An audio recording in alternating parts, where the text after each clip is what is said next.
அல்லேலூயா ஸ்தோத்திரம். அல்லேலூயா ஸ்தோத்திரம். அல்லேலூயா ஸ்தோத்திரம். அல்லேலூயா ஸ்தோத்திரம். ஜெபமனு.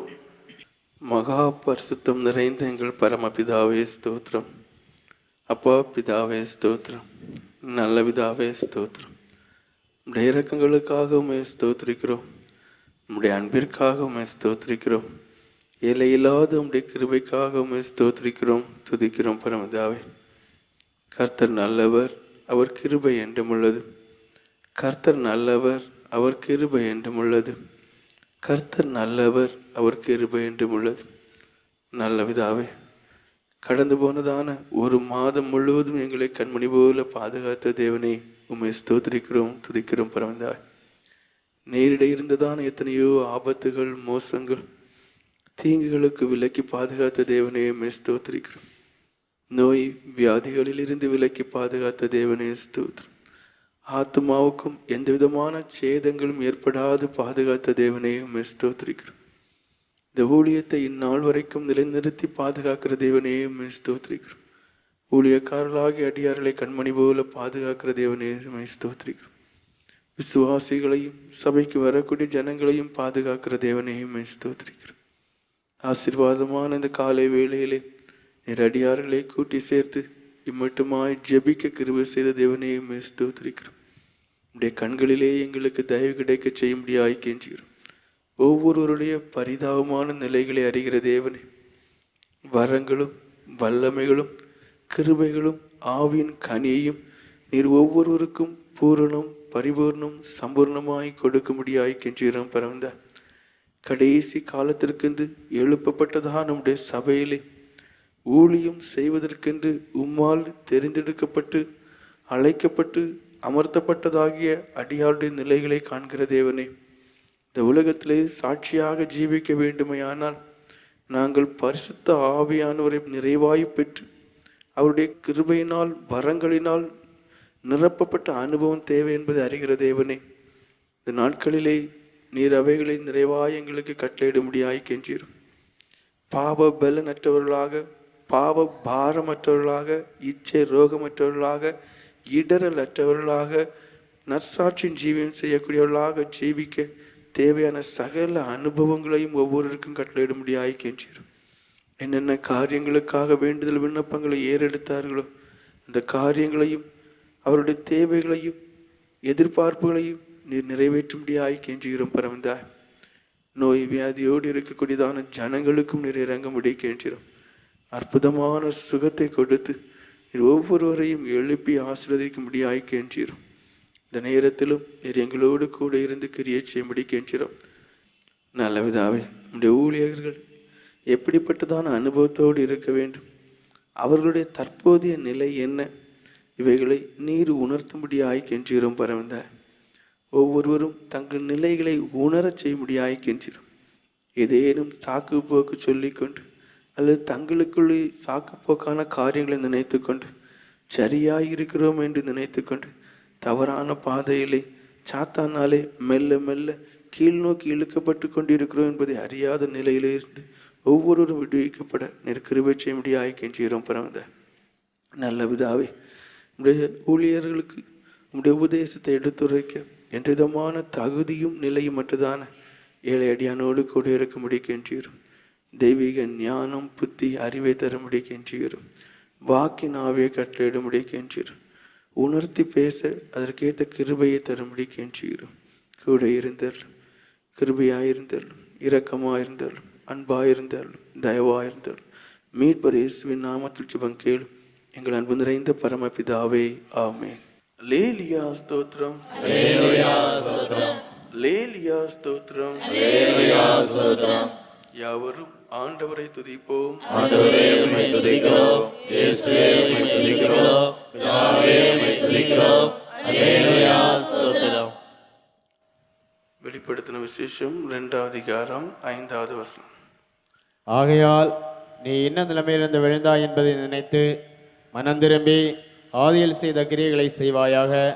இல்லாவிட்டால் நான் சீக்கிரமாக என்னிடத்தில் வந்து நீ மனம் திரும்பாத பட்சத்தில் உன் விளக்கு தண்டை அதனிடத்திலிருந்து நீக்கி விடுவேன்.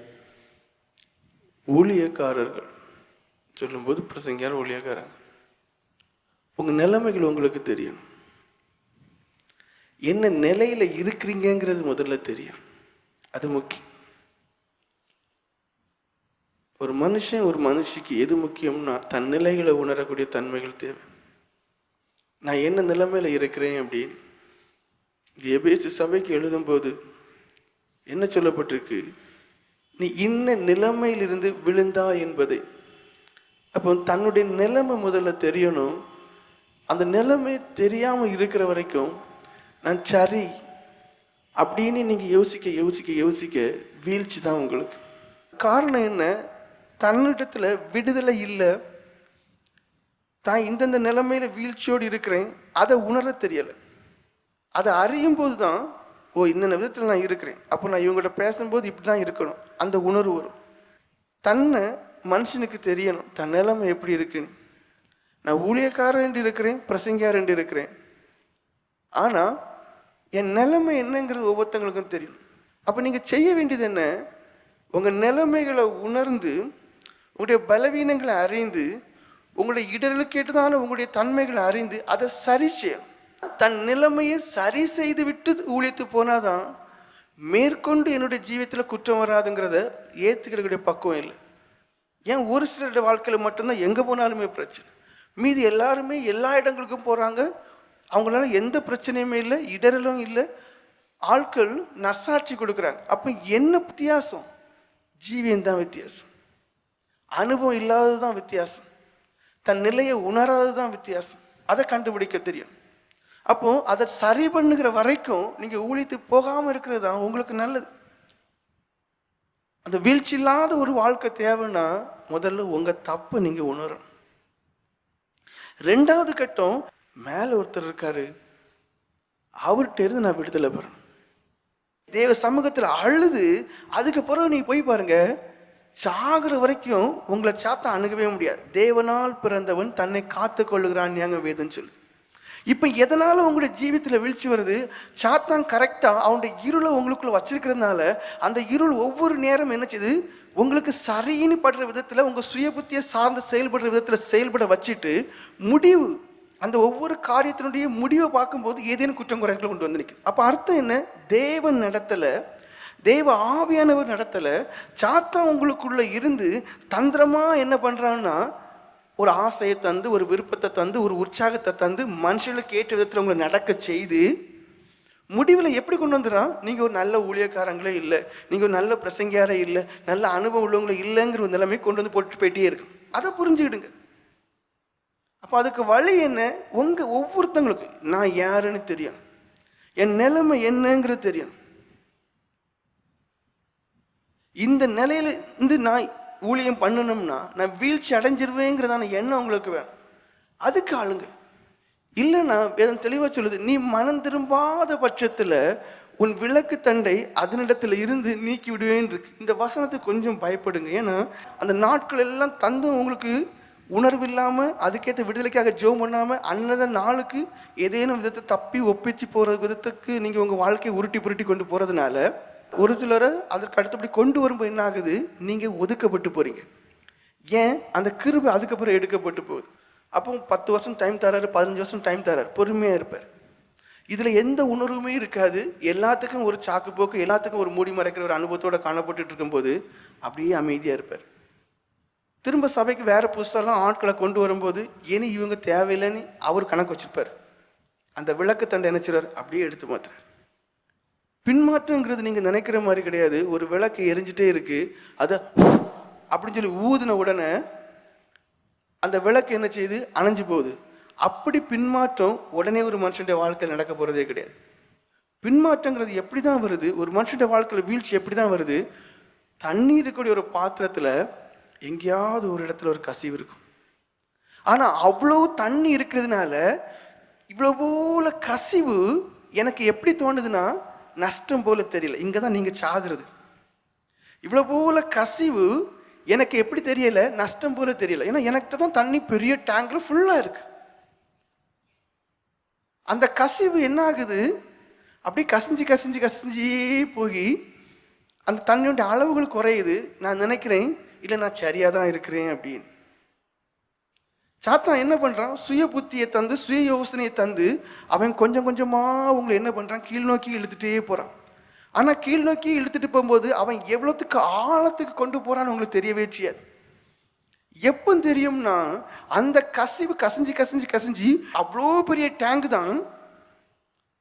அது 5 வருஷமா 6 வருஷத்தில் கம்ப்ளீட்டாக ஒன்றும் இல்லாமல், ஒன்றுமே ஒரு சொட்டு தண்ணி வரைக்கும் இல்லாமல் அப்படி மாற்றின பிறகு தான் நல்ல தூக்கத்தில் இருக்கிற மனுஷன் திடீர்னு ஆவேறு எழும்பும் போது தான் தெரியும் நான் தூங்கிட்டு இருந்தேன். அதே மாதிரி உங்களுக்கு என்ன தெரியுது? ஏதேனும் சம்பவத்தில் அவங்கள மாட்டி விடும்போது அவங்களுக்கு தெரியும், ஐயோ. இப்போ அநேகர் சொல்கிறது என்னன்னு சொல்கிறாங்க? ஐயோ, எப்படி எனக்கு நடந்துச்சுன்னே தெரியலை, ஐயோ எப்படி எனக்கு சம்பவிச்சுனே தெரியாது, ஐயோ எப்படி நான் வாய் திறந்து பேசினேனே தெரியாது, எப்படி மாட்டினேனே தெரியாது. திடீர்னு ஒரு பின்மாற்றம் வரப்போகிறது கிடையாது, திடீர்னு ஒரு வீழ்ச்சி வரப்போகிறது கிடையாது, திடீர்னு உங்கள் வாழ்க்கையில் இந்த சம்பவம் நடக்க போகிறது கிடையாது. காரணம் ஒன்றே ஒன்று தான், கசிவு ஏற்கனவே இருக்கு. அது 1 வருஷத்துக்கு முன்னாடி இருக்கலாம், 5 வருஷத்துக்கு முன்னாடி இருக்கலாம். அப்பவும் திரளான தண்ணீர்களில் உங்களுக்கு அந்த கசிவு பெருசாக தெரியாமல் நீங்கள் அதை அப்போவுமே சரி பண்ணணும்னு நினைக்காம இருக்கிறதுனால அது தாந்து தாந்து தாந்து தாந்துன்னு இருக்குது. இறைமை 2:13 வெடிப்புள்ள தொட்டிகள். என்ன ஆகுது? அந்த கசிவு இப்போ அதிகமாகி அதிகமாகி அதிகமாகி அதிகமாகி ஒட்டுமொத்த தண்ணீரை தீர்ந்த பிறகு தான் உங்களுக்கு தெரியுது, ஐயோ என்று நான் கிருபை இழந்துட்டேன், ஐயோ சாத்தான் உள்ள புகுந்துட்டான், என் நிலைமை பரிதாபம். கொஞ்சம் கொஞ்சமாக உங்களுடைய வாழ்க்கையில் வீழ்ச்சி அடைஞ்சிட்டே இருக்கிறீங்க. அதை சரி பண்ணணும்னு எண்ணம் யாருக்கும் இல்லை. எப்படியாவது மூடி மறைக்கணும், எத்தனை பொய்யாவது சொல்லணும், மறுபடியும் ஊழியத்துக்கு போகணும். மறுபடியும் ஊழியத்துக்கு போகும்போது என்ன ஆகுது? அங்கே மறுபடியும் பிரச்சனை தான் வரும். மறுபடியும் அங்கே அனுப்பும்போது அங்கே வந்து என்ன வரும்? ஏதேனும் குற்றம் வரும், குறை வரும். காரணம் என்ன? விடுதலைங்கிறது நீங்கள் சொந்தமாக்கி கொள்ளலை. அந்த சரீரத்தின் உறுப்புகள் இடர்களுக்கு கேட்டதாக தான் இருக்கு, அந்த ஜீவியம் இடர்களை கேட்டதாக இருக்கு. அப்போ என்ன ஆகும்? எங்கே அனுப்புனாலும் ஏதேனும் ஒரு விதத்தில் ஏதேனும் ஒரு வார்த்தையை போடுவீங்க, ஏதேனும் ஒரு செயலை செய்வீங்க, அங்கே இடறி தான் போவாங்க. உங்களுடைய வாழ்க்கையை நீங்கள் சோதிச்சு பாருங்கள். உங்களுக்கு அந்த தண்ணீருக்கு கூடியதான பாத்திரமாகிய உங்களுடைய ஜீவியத்தில் கசிவு இருக்கான்னு பாருங்கள், கண்டுபிடிங்க. கண்டிப்பாக கசிவு இருக்கும். அப்போ ஏன் பின்மாற்றம் இல்லை, ஏன் வீழ்ச்சி? முதல் காரியத்தை புரிஞ்சுடுங்க. பரிசுத்தம் இல்லாத நபர்களோடு நீங்கள் தொடர்பு வைக்கும்போது, உலகத்தாரோடு நீங்கள் தொடர்பு வைக்கும்போது, சபைக்கு விரோதமான ஜனங்களோடு நீங்கள் தொடர்பு வைக்கும்போது, உங்களுடைய போக்கும் நடக்கையும் எல்லா காரியமும் உலகத்தாருக்கு ஏற்றபடி இருக்கும்போது, அடுத்தது உலக காரியங்களில் நீங்கள் அதிகமான ஈடுபாடு வைக்கும்போது, உலகத்தார் வேற, உலக காரியங்கள், ஜெபம் பண்ணணும், வேதம் வாசிக்கணும், ஆராதனை நடத்தணும், மீதி நேரம் என்ன பண்ணணும்? தனிமையில் இருந்து ஜெபம் பண்ணணும். தனிமையில் ஜெபம் பண்ண முடியாது, தான் ரூமில் இருக்க முடியாது, யார்கிட்டையாவது பேசணும், எங்கேயாவது போகணும், இங்கே இருக்கவே முடியாது. ஏன் வாழ்க்கையில் வீழ்ச்சி? உங்களால் தனி ஜெபம் பண்ண முடியாது. ஊழியக்காரன் தேவனோடு தொடர்பு இருக்கணும். அப்போஸ்தலரை பற்றி எப்படி இருக்கு? ஜெபம் பண்ணுகிறதிலும் வேத வசனத்தை போதிக்கிறதிலும் உறுதியாய் தரித்திருந்தார்கள். அப்போ ஒரு ஊழியக்காரன் என்று சொல்லும்போது தேவனோடு தரித்திருக்கணும். அப்போ அதிகமான நேரம் தேவனோடு தரித்திருக்கணும். அடுத்தது நீங்கள் எப்படி இருக்கணும்? அந்த நேரத்தை தரித்திருந்து அவரிடத்துல வார்த்தை கேட்டு பெற்றுக்கொள்கிறீங்க, அது போக வேதத்தை படிக்கிறீங்க. அடுத்த காரியம் என்ன செய்யணும்? அதை ஜனங்களுக்கு போதி. உங்கள் நிலைமை இவ்வளோ தான். உங்கள் வாழ்க்கையில் வீழ்ச்சியே வராது. தைரியமாக சொல்கிறேன், உங்கள் வாழ்க்கையில் வீழ்ச்சியே வராது. நாங்களோ ஜெபம் பண்ணுவதில் முதல் காரியம். ஏன் உங்கள் வாழ்க்கையில் பின்மாற்றம்? பரிசுத்தமில்லாத ஜனங்களோட தொடர்பு, உலக காரியங்கள், அங்கே போனால் கொள்ளலாம், இது பண்ணுனா கொள்ளலாம், அப்படி செய்தா கொள்ளலாம், இப்படி உலக காரியங்கள் ஒரு மனுஷன் ஈடுபடும் போது அவனுக்கு பரிசுத்தமான காரியங்கள், தேவனோடு இருக்கக்கூடிய காரியங்கள்லாம் பெருசாக தெரியாது. ஆனால் இங்கே என்ன சொல்ற? நாங்களோ ஜெபம் பண்ணுவதில். உங்கள் வாழ்க்கையில் வீழ்ச்சியே வராதியா? நீங்கள் புரிஞ்சுக்கிடுங்க, உங்கள் வாழ்க்கையில் வீழ்ச்சியே வராது.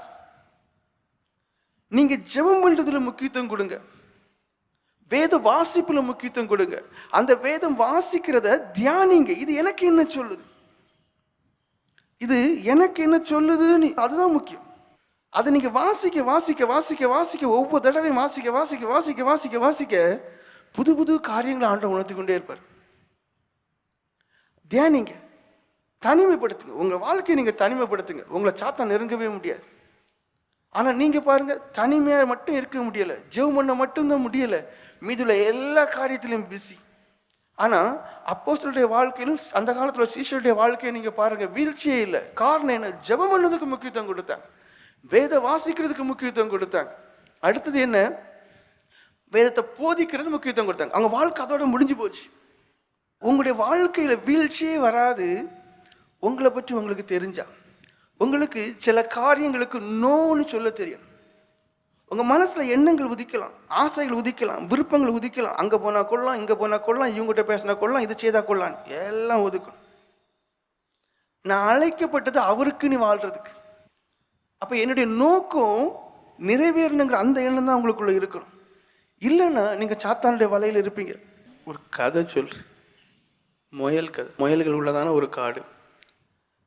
வேடன் வேட்டையாட போனான். வேடனுக்கு வேலையே என்னதான்? வேட்டையாடுறது. அவன் என்ன பண்ணியிருப்பான்னா, ஒரு வலையை விரிச்சான். வலையை விரிச்சிட்டு நல்ல வறுத்த நிலக்கடலை அதுக்கு மேலே பரப்பினான். நிலக்கடலைக்கு வாசனையை முகர்ந்து ஒரு முயல் குடும்பம், தாய், தகப்பன், 5 சின்ன பொடி குட்டிகள், அந்த வாசனைனால் ஈர்க்கப்பட்டு என்ன பண்ணுச்சு, அந்த நிலக்கடலை பக்கத்தில் போச்சு. நிலக்கடல் பக்கத்துல இருந்து நல்லா சாப்பிட்டுச்சு. இதை பார்த்த அந்த வேடை என்ன பண்ணிட்டான், அந்த கண்ணியை இறுக்கி பிடிச்சிட்டான். அப்படி எல்லாம் உள்ள மாட்டிக்கிட்டு இவன் என்ன பண்ணான், நேராக வீட்டுக்கு கொண்டு போனான். எல்லாத்தையும் ஒரு கூண்டுக்குள்ளே போட்டான். பலகை அடித்து மேலே மூடியுள்ள ஒரு கூண்டுக்குள்ளே போட்டான். நல்லா கொளுத்து இருந்ததானே தாய் தகப்பன் முயலை மட்டும் தூக்கி கொண்டு போய் கறி வச்சு சாப்பிட்டுட்டான். இந்த சின்ன முயல்களுக்கு ஒவ்வொரு நாளும் விதவிதமான உணவு கொடுத்தான். கடலைகள், கீரை வகைகள், இலைகள், பழங்கள், காய்கறிகள், இதெல்லாம் போட்டான். அந்த 5 சின்ன முயல்களில் ஒரு முயலை தவிர மீதி எல்லா முயல்களும் நல்லா கொளுத்து சாப்பிட்டுச்சு, நல்லா சாப்பிட்டுச்சு. ஒரு முயல் மட்டும் சொல்லுச்சு, நான் பாரு, நம்ம காட்டில் கடந்தோம், நம்மள ஒருத்தன் பிடிச்சி கூண்டில் அடைச்சி நமக்கு விதவிதமாக உணவு எதுக்கு தரணும்? அப்போ ஏதாவது ஒரு காரணம் இருக்கும். நம்ம தாயின் தகப்பனையும் இப்போ எங்கன்னே தெரியலை. அவன் வேற எங்கேயும் அடைச்சி வச்சிருக்கானா இல்லை கொன்னானா வரைக்கும் தெரியாது. அப்போ நம்ம அவன் தரக்கூடியது இந்த சொகுசான இந்த வாழ்க்கை, ஆரோக்கியமான இந்த உணவுகளில் அதிக நாட்டம் காட்டக்கூடாது அப்படின்னு ஒரு சின்ன முயல் மட்டும் சொல்லிச்சு. மீது 4 முயல் அந்த முயலை பார்த்து சொல்லிச்சு, நீ சந்தேக பேரோடி, இருக்கிறத சந்தோஷமாக அனுபவிச்சு தூங்குறதுக்கு உனக்கு தெரியலை. நல்லா சாப்பிடணும், தூங்கணும். அவருக்கு நம்ம மேலே அக்கறை. யாருக்கு? சாத்தானுக்கு, வேடனுக்கு நம்ம மேலே அக்கறை. அவருக்கு எப்படி? அதனால நம்மளை நல்லா கவனிக்கிறார். நம்ம கொளுத்து புஷ்டியாக இருக்குது, அவருக்கு பிடிச்சிருக்கு, அதனால எல்லாம் தாராருன்னு சொல்லி மீதி 4 முயல்களும் சொல்லிச்சு.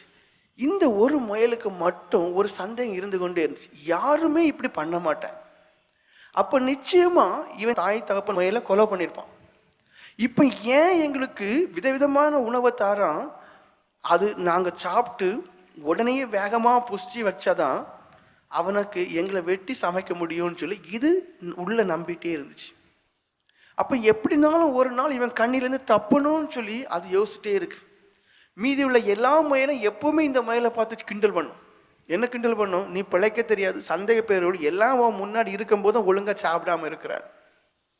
ஒரு நாள் வந்தது, அந்த வேடன் என்ன பண்ணுனா, அந்த கூடை சுத்தம் பண்ணுறதுக்காண்டி இனி ஒரு இடத்துல இந்த 5 முயலையும் விட்டான். சின்ன ஒரு 2 கட்டையை மட்டும் இப்படி போட்டு விட்டுட்டு, மூடியும் கிடையாது, உயரமும் கிடையாது, அதில் விட்டுட்டு அவன் என்ன கூடை சுத்தம் பண்ணிட்டு இருந்தான். இந்த தருணத்தில் மறுபடியும் அந்த முயல் சொல்லுது, நம்மளெல்லாம் கொல்றதுக்காண்டி தான் இவன் வளர்க்குறான், அவன் தரக்கூடியதான சொகுசான வாழ்க்கையும் அழகான பதார்த்தங்களையும் உணவுப் பொருட்களையும் நம்பி உயிரை பறி கொடுத்துறாதுங்க, என் கூட வாருங்க, காட்டுக்கு ஓடிடுவான். அது எல்லாம் சொல்லிச்சு, நீ பைத்தியக்காரன். இந்த ஒரு முயல் மட்டும் என்ன பண்ணுச்சு, இதுதான் தரணும்னு சொல்லி டக்குன்னு இப்படி குதிச்சு காட்டுக்கு ஓடிட்டு. இது 4 முயலுன்னு சொல்லிச்சு, அது எங்கேயாவது மாட்டி கஷ்டப்படும் பாரு. நாட்கள் போனது, அது காட்டிலே வளர்ந்து பழகினால அது தன்னை காத்து கொண்டது. ஆனால் இந்த 4 முயலும் 1 வாரம் கழிஞ்சு, 1 மாதம் கழிஞ்சு, 2வது மாதம் ஆகும்போது ஒவ்வொரு முயலும் கொழுத்து இருந்துச்சு. இவன் என்ன பண்ண, வேட்டைக்காரன் ஒவ்வொன்றையா பிடிச்சி கறி வச்சு சாப்பிட்டான். எல்லாம் இறந்து போச்சு. சாத்தானுடைய வேலை. ஊழியத்துக்கு வெளியில் இருக்கும்போது ஊழியம் செய்யணும்னு நமக்கு எண்ணம் உண்டு. வெளியில் இருக்கும்போது இயேசுக்காண்டி பாடுபடணும்னு எண்ணம் உண்டு. ஆத்மாக்கள் ஆதாயப்படுத்தணும் எண்ணம் உண்டு. ஆனால் எப்போ இந்த ஒரு காம்பவுண்டுக்குள்ளே வந்துட்டோமோ எல்லாருடைய வந்தனங்களும் கணங்களும் மகிமையும் என்ன ஆகிப்போச்சு, இதை நமக்கு பெருமை என்ன ஆரம்பிச்சிட்டோம், வந்த நோக்கத்தை விட்டுட்டோம். ஆனால் தெரியலை இது பயங்கரமான சாத்தானுக்கு வலைக்குள்ளே நீங்கள் இருக்கிறீங்க அப்படின்னு. அப்போ என்ன ஆகிப்போச்சு, வந்த நோக்கத்தை மறந்துட்டோம். இப்போ என்ன இல்லை, தன்னை வெறுத்த அனுபவம் கிடையாது. உங்களை நீங்கள் சோதிச்சு பாருங்க. ஒரு ஊழியக்காரன் என்றால் சிலுவையை சுமக்கக்கூடியதான ஒரு அனுபவம் இருக்கணும்.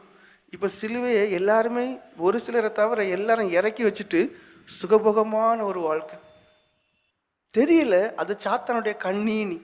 ஆனால் தெரியல கொஞ்சம் கொஞ்சமாக அவனுடைய கண்ணிக்குள்ளே இருந்து இன்னும் ஆழமாகவும் அவனுடைய வலைக்குள்ளே நெருங்கி சிக்கி தவிக்க போகிறோம் அப்படின்னு. சுகபோகமான வாழ்க்கையை உங்களை விட்டு அப்புறப்படுத்துங்க. தெரியல அது சாத்தானுடைய வலை. உங்களுக்கு சுகமாக இருக்கும்.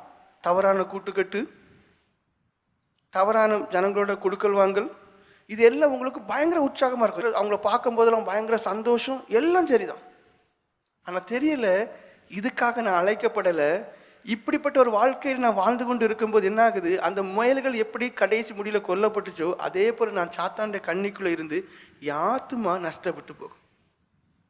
உங்களுக்கு எப்போவுமே ஒரு நோக்கம் இருக்கணும். நான் எதுக்காக அழைக்கப்பட்டேன், எதுக்காக தெரிந்து கொண்டார், எதுக்காக பிரித்தெடுத்தார், எதுக்காக இங்கே வந்தேன், இது ஒவ்வொரு நாளும் கேளுங்க. அப்போ மற்றவங்க எல்லாம் சுகபோகமாக இருந்தாலும், மற்றவங்க எல்லாம் ஏதோ ஒன்று காரியம் சொல்லும்போது சாக்கு போக்கு சொன்னாலும், மற்றவங்க எல்லாம் எனக்கு முடியாதுன்னு சொன்னாலும், நீங்கள் மட்டும் எப்படி ஓடிட்டுப்பிய பவுல் அப்போஸ்தலரை போல முன்னானதை நோக்கி ஓடிங்க. பரம அந்த அழைப்பை நோக்கி ஓடிட்டே இருப்பீங்க. எனக்கு மேலே ஒரு பந்தய பொருள் உண்டு, எனக்கு மேலே ஒரு வெகுமதி உண்டு, மேலே எனக்கு ஒரு பரிசு உண்டுன்னு சொல்லி யாரையுமே பார்க்காம என்ன செய்வீங்க, ஓடிட்டே இருப்பீங்க. ஆனால் இப்போ என்ன பண்ணுறீங்க, அடுத்தவங்களை பார்த்து அடுத்தவங்க விடுறாங்க. அந்த தேவன் தரையக்கூடியதான் அந்த பந்தய பொருள் அடையணும்னு சொல்லுவாங்க. என்ன இப்போ யாருக்கும் இல்லை, எல்லாம் ஒவ்வொன்றும் சாத்தானுடைய வலையில் விழுந்துருக்கிறீங்க. ஆனால் உங்களுக்கு தெரியலை, அங்கே முயலை வெட்டி சாப்பிட்டது போல் இப்போ அருமையான உங்களுடைய இருதயத்தை அவன் வஞ்சித்து எடுத்துட்டான். அருமையான அவங்களுடைய ஆத்மாவை அவன் வஞ்சித்து எடுத்துட்டான். ஆனால் அதை இன்னும் நீங்கள் உணரலை. அந்த 4 முயலும் கடைசி வரைக்கும் உணரலை எங்களோட. ஆனால் முடிவு என்ன ஆகுது, உங்களுடைய ஆத்மா தான் அழிஞ்சு போகுது. நீதிமொழிகளின் புஸ்தகம் 27 அதிகாரம் 12ஆம் வசனம் வாசிங்க. விவேகி ஆபத்தை கண்டு மறைந்து கொள்கிறான். பாருங்க, நீங்க விவேகம் உள்ளவங்களா இருக்கணும். நீங்க விவேகியா இல்லை, நீங்க பேதைகளா இருக்கிறீங்க. நான் இதுல இருந்து விடுதலை பெறணும், விடுதலை பெற்றால் மட்டும்தான் எனக்கு இந்த வீழ்ச்சி வராது, அந்த எண்ணம் இல்லை. பேதைகளா இருந்து மறுபடி விழுந்தாலும் கூட அதே தப்புல தான் சேட்டி இருக்கும். வாசிங்க. விவேகி ஆபத்தை கண்டு மறைந்து கொள்கிறான், பேதைகளோ நெடுக போய் தண்டிக்கப்படுகிறார்கள். நிறைய பேருடைய வாழ்க்கை பேதைகளா இருக்கிறீங்க. விடுதலை அடையணும், அடைஞ்சு வெளியில போகணும், அதுக்கப்புறம் ஒரு மனுஷனும் குறை சொல்ல முடியாது. நம்மளை குற்றம் பிடிக்கணும்னு உள்ளவங்க நம்ம சூழ்ந்து இருந்தா கூட தெரியும். அப்ப ஞானம் வந்துடும். ஸ்நேகமா பேசினாலும் கொடுக்கல் வாங்க இருந்தா விட ஞானமா ஒதுங்கிடும். சாத்தா அணுகவே முடியாது. இல்லைன்னா எவ்வளோதான் கீழே விழுந்து எழும்பினாலும் மறுபடியும் விழுவோம். ஏன்னா விடுதலை இல்லை. பேதைகள் நெடுக போவாங்க. அப்போ உணர்ந்து கொள்ளுங்க, உங்களுடைய நிலைமை எப்படி இருக்குன்னு நீங்கள் யோசிங்க. என்னைக்கு நீங்கள் நல்ல நிலைமா மாறுவீங்க, தன்னை உணரும் போது தான் அந்த நிலம் நல்ல நிலைமை மாறும். ஏன்னா தன்னை உணரும் போது எனக்கு தெரிஞ்சு போகும், ஐயோ இந்த நிலத்தில் களைகள் இருக்கு, ஐயோ இந்த நிலத்தில் ஒரு மனுஷனும் கால் வைக்க முடியாத அளவுக்கு குத்தக்கூடியதான முற்கள் இருக்கு. அப்போ நான் என்ன செய்யணும், களையும் எடுத்து மாற்றணும், முற்களையும் எடுத்து மாற்றணும், அதுக்கு கல்களையும் எடுத்து மாற்றணும், அதில் ஒரு செடி வச்சா வரணும், அப்படி பண்படுத்தப்படணுங்கிறதான எண்ணம் வரணும். இப்போ அநேகருக்கு பாருங்க, ஜெபம் பண்ணவே தெரியல. எதுக்கு ஜெபம் பண்ணணும்னே தெரியல. அவங்களால ஜெபம் பண்ண முடியல. ஏன் ஜெபம் பண்ண முடியல? தன் நிலையை அவங்க உணரவே இல்லை. நான் இந்த நிலையில இருந்து விழுந்தேங்கிறத உணரணும்னு சொல்லி வேதம் சொல்லுது, சபைக்கு தேவன் சொல்றாரு. ஆனா உங்க நிலைமையே உங்களுக்கு தெரியாது.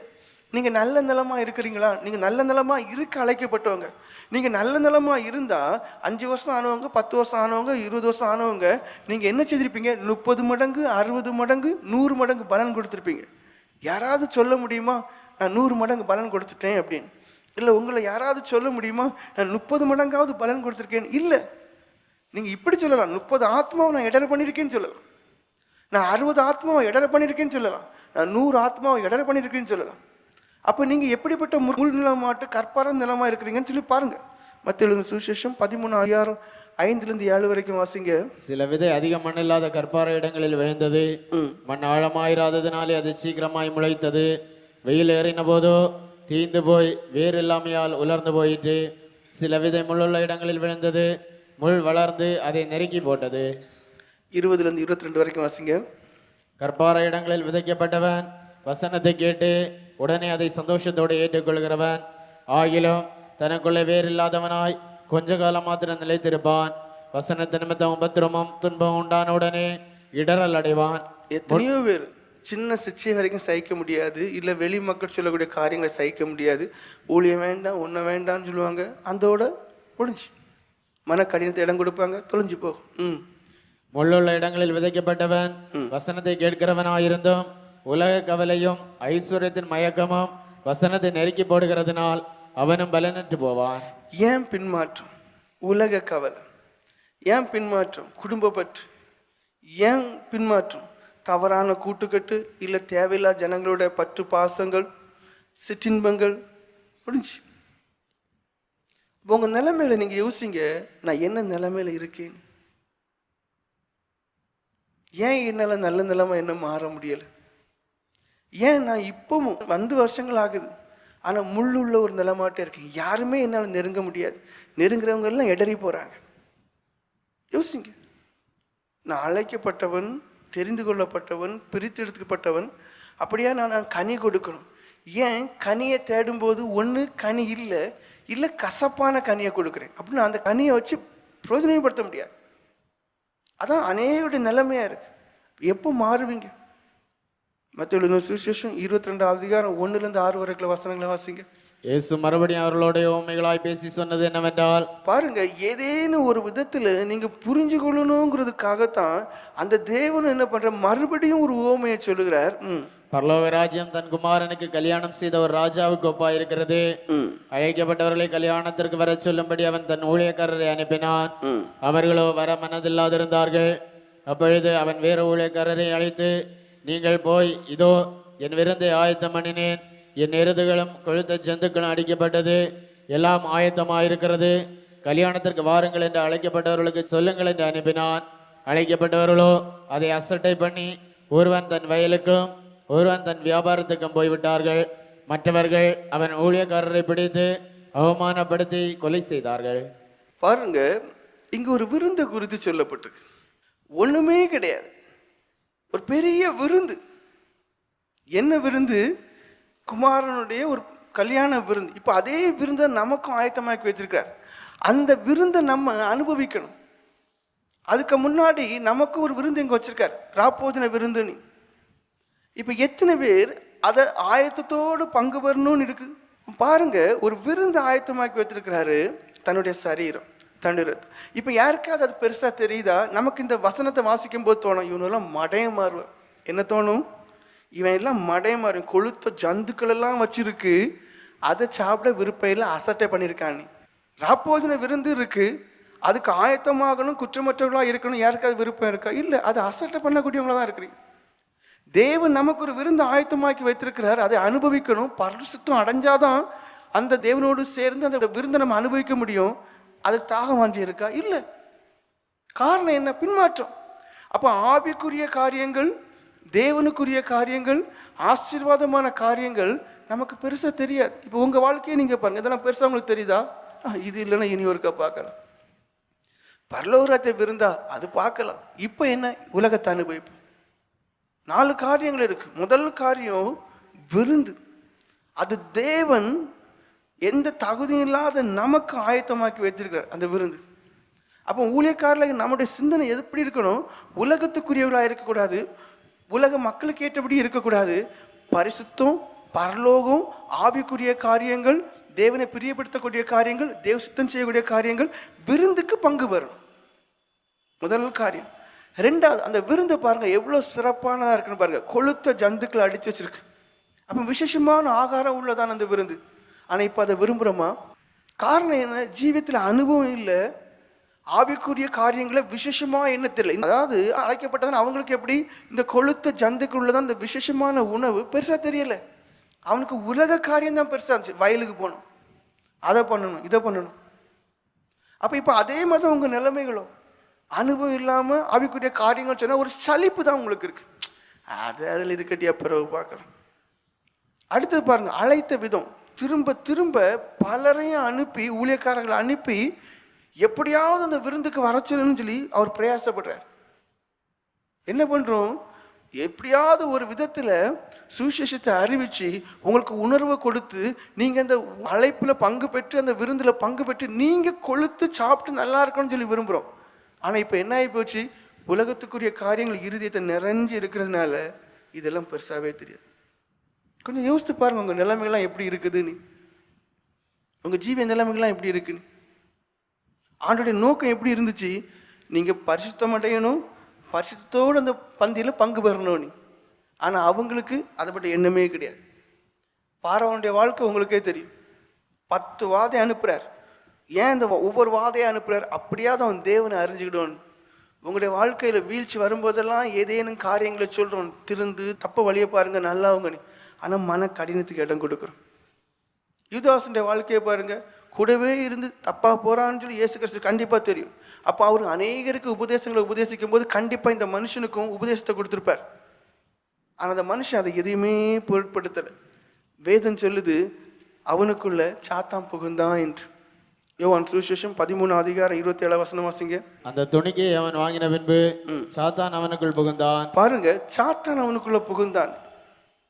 ஏன் இவ்வளோ பிரயாசப்பட்டு உங்களுக்கு காரியங்களை சொல்றோம்னா அடுத்த கட்டம் உங்க நிலைமை என்ன தெரியுமா, இருள் உங்களை பிடிக்கும், அந்தகாரம் உங்களை பிடிக்கும், இருள் உங்களை பிடிக்கும், சாத்தான் உங்களுக்குள்ள போவோம். வெளிச்சம் இல்லை, இருள் இல்லை இருக்கு. அந்த இருள் இருக்கிறதுனாலேயே நீங்களும் இடறி விழுறீங்க. இப்போ இருள் இருக்கும்போது தான் நடந்து போகும்போது பாதையில கல் இருக்கா குண்டு இருக்கான்னு தெரியாது. அப்போ கால் தட்டி கீழே விழுந்துட்டு இருக்க போல உங்களுடைய நாவுல இருள் இருக்கு, உங்களுடைய கண்கள்ல இருக்கு, நீங்க கேட்கக்கூடிய காதுகள்ல இருள் இருக்கு. அதனால தான் எது செய்தாலுமே அந்த இருள் தான் வெளிப்படுது. இடறி விழுறீங்க, ஆட்களை இடற பண்றீங்க. சாத்தான் புகுந்தான் இருக்கு. அடுத்த கட்டம் 30வது வசனம் சொல்லுது, அவன் புறப்பட்டு போனான் இருக்கு. வாசிங்க. அவன் அந்த துணிக்கையை வாங்கின உடனே புறப்பட்டு போனான். பாருங்க, புறப்பட்டு போனான். இப்போ சாத்தான் உங்களுக்குள்ள கிரியை செய்யறதுனாலயே என்ன ஆகுது, நீங்க போகக்கூடிய இடங்களை இடலை உண்டாக்கிட்டே இருக்கிறீங்க. புரிஞ்சுக்கிடுங்க, இருள் தான் இருக்கு, வெளிச்சம் இல்லை. அந்த இருளை கொண்டு நீங்க போறதுனாலயே அவன் புறப்பட்டு போய் என்ன பண்ணான், ஒரு பெரிய தீங்கை உருவாக்குனான். 30 வெள்ளிக்காசை வாங்கினா ஒளியா இருக்கிற தேவனையே இந்த உலகத்துல இல்லாம இருக்க செய்தான்.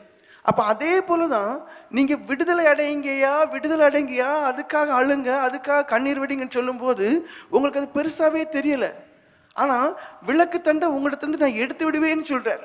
அந்த விளக்கு தண்டை நான் எடுக்கும்போது என்ன ஆகுது, விளக்குங்கிற அந்த வெளிச்சம், ஏசுங்கிறதான வெளிச்சம் உங்களை விட்டு எடுக்கப்பட்டு போகும்போது இருளுங்கிறதான சாத்தம் உள்ள வந்துடுவோம்.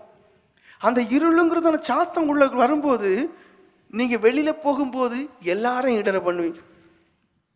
உங்களுடைய நிலைமையை புரிஞ்சுக்கிடுங்க, எவ்வளவு பரிதாபமா இருக்கணும்.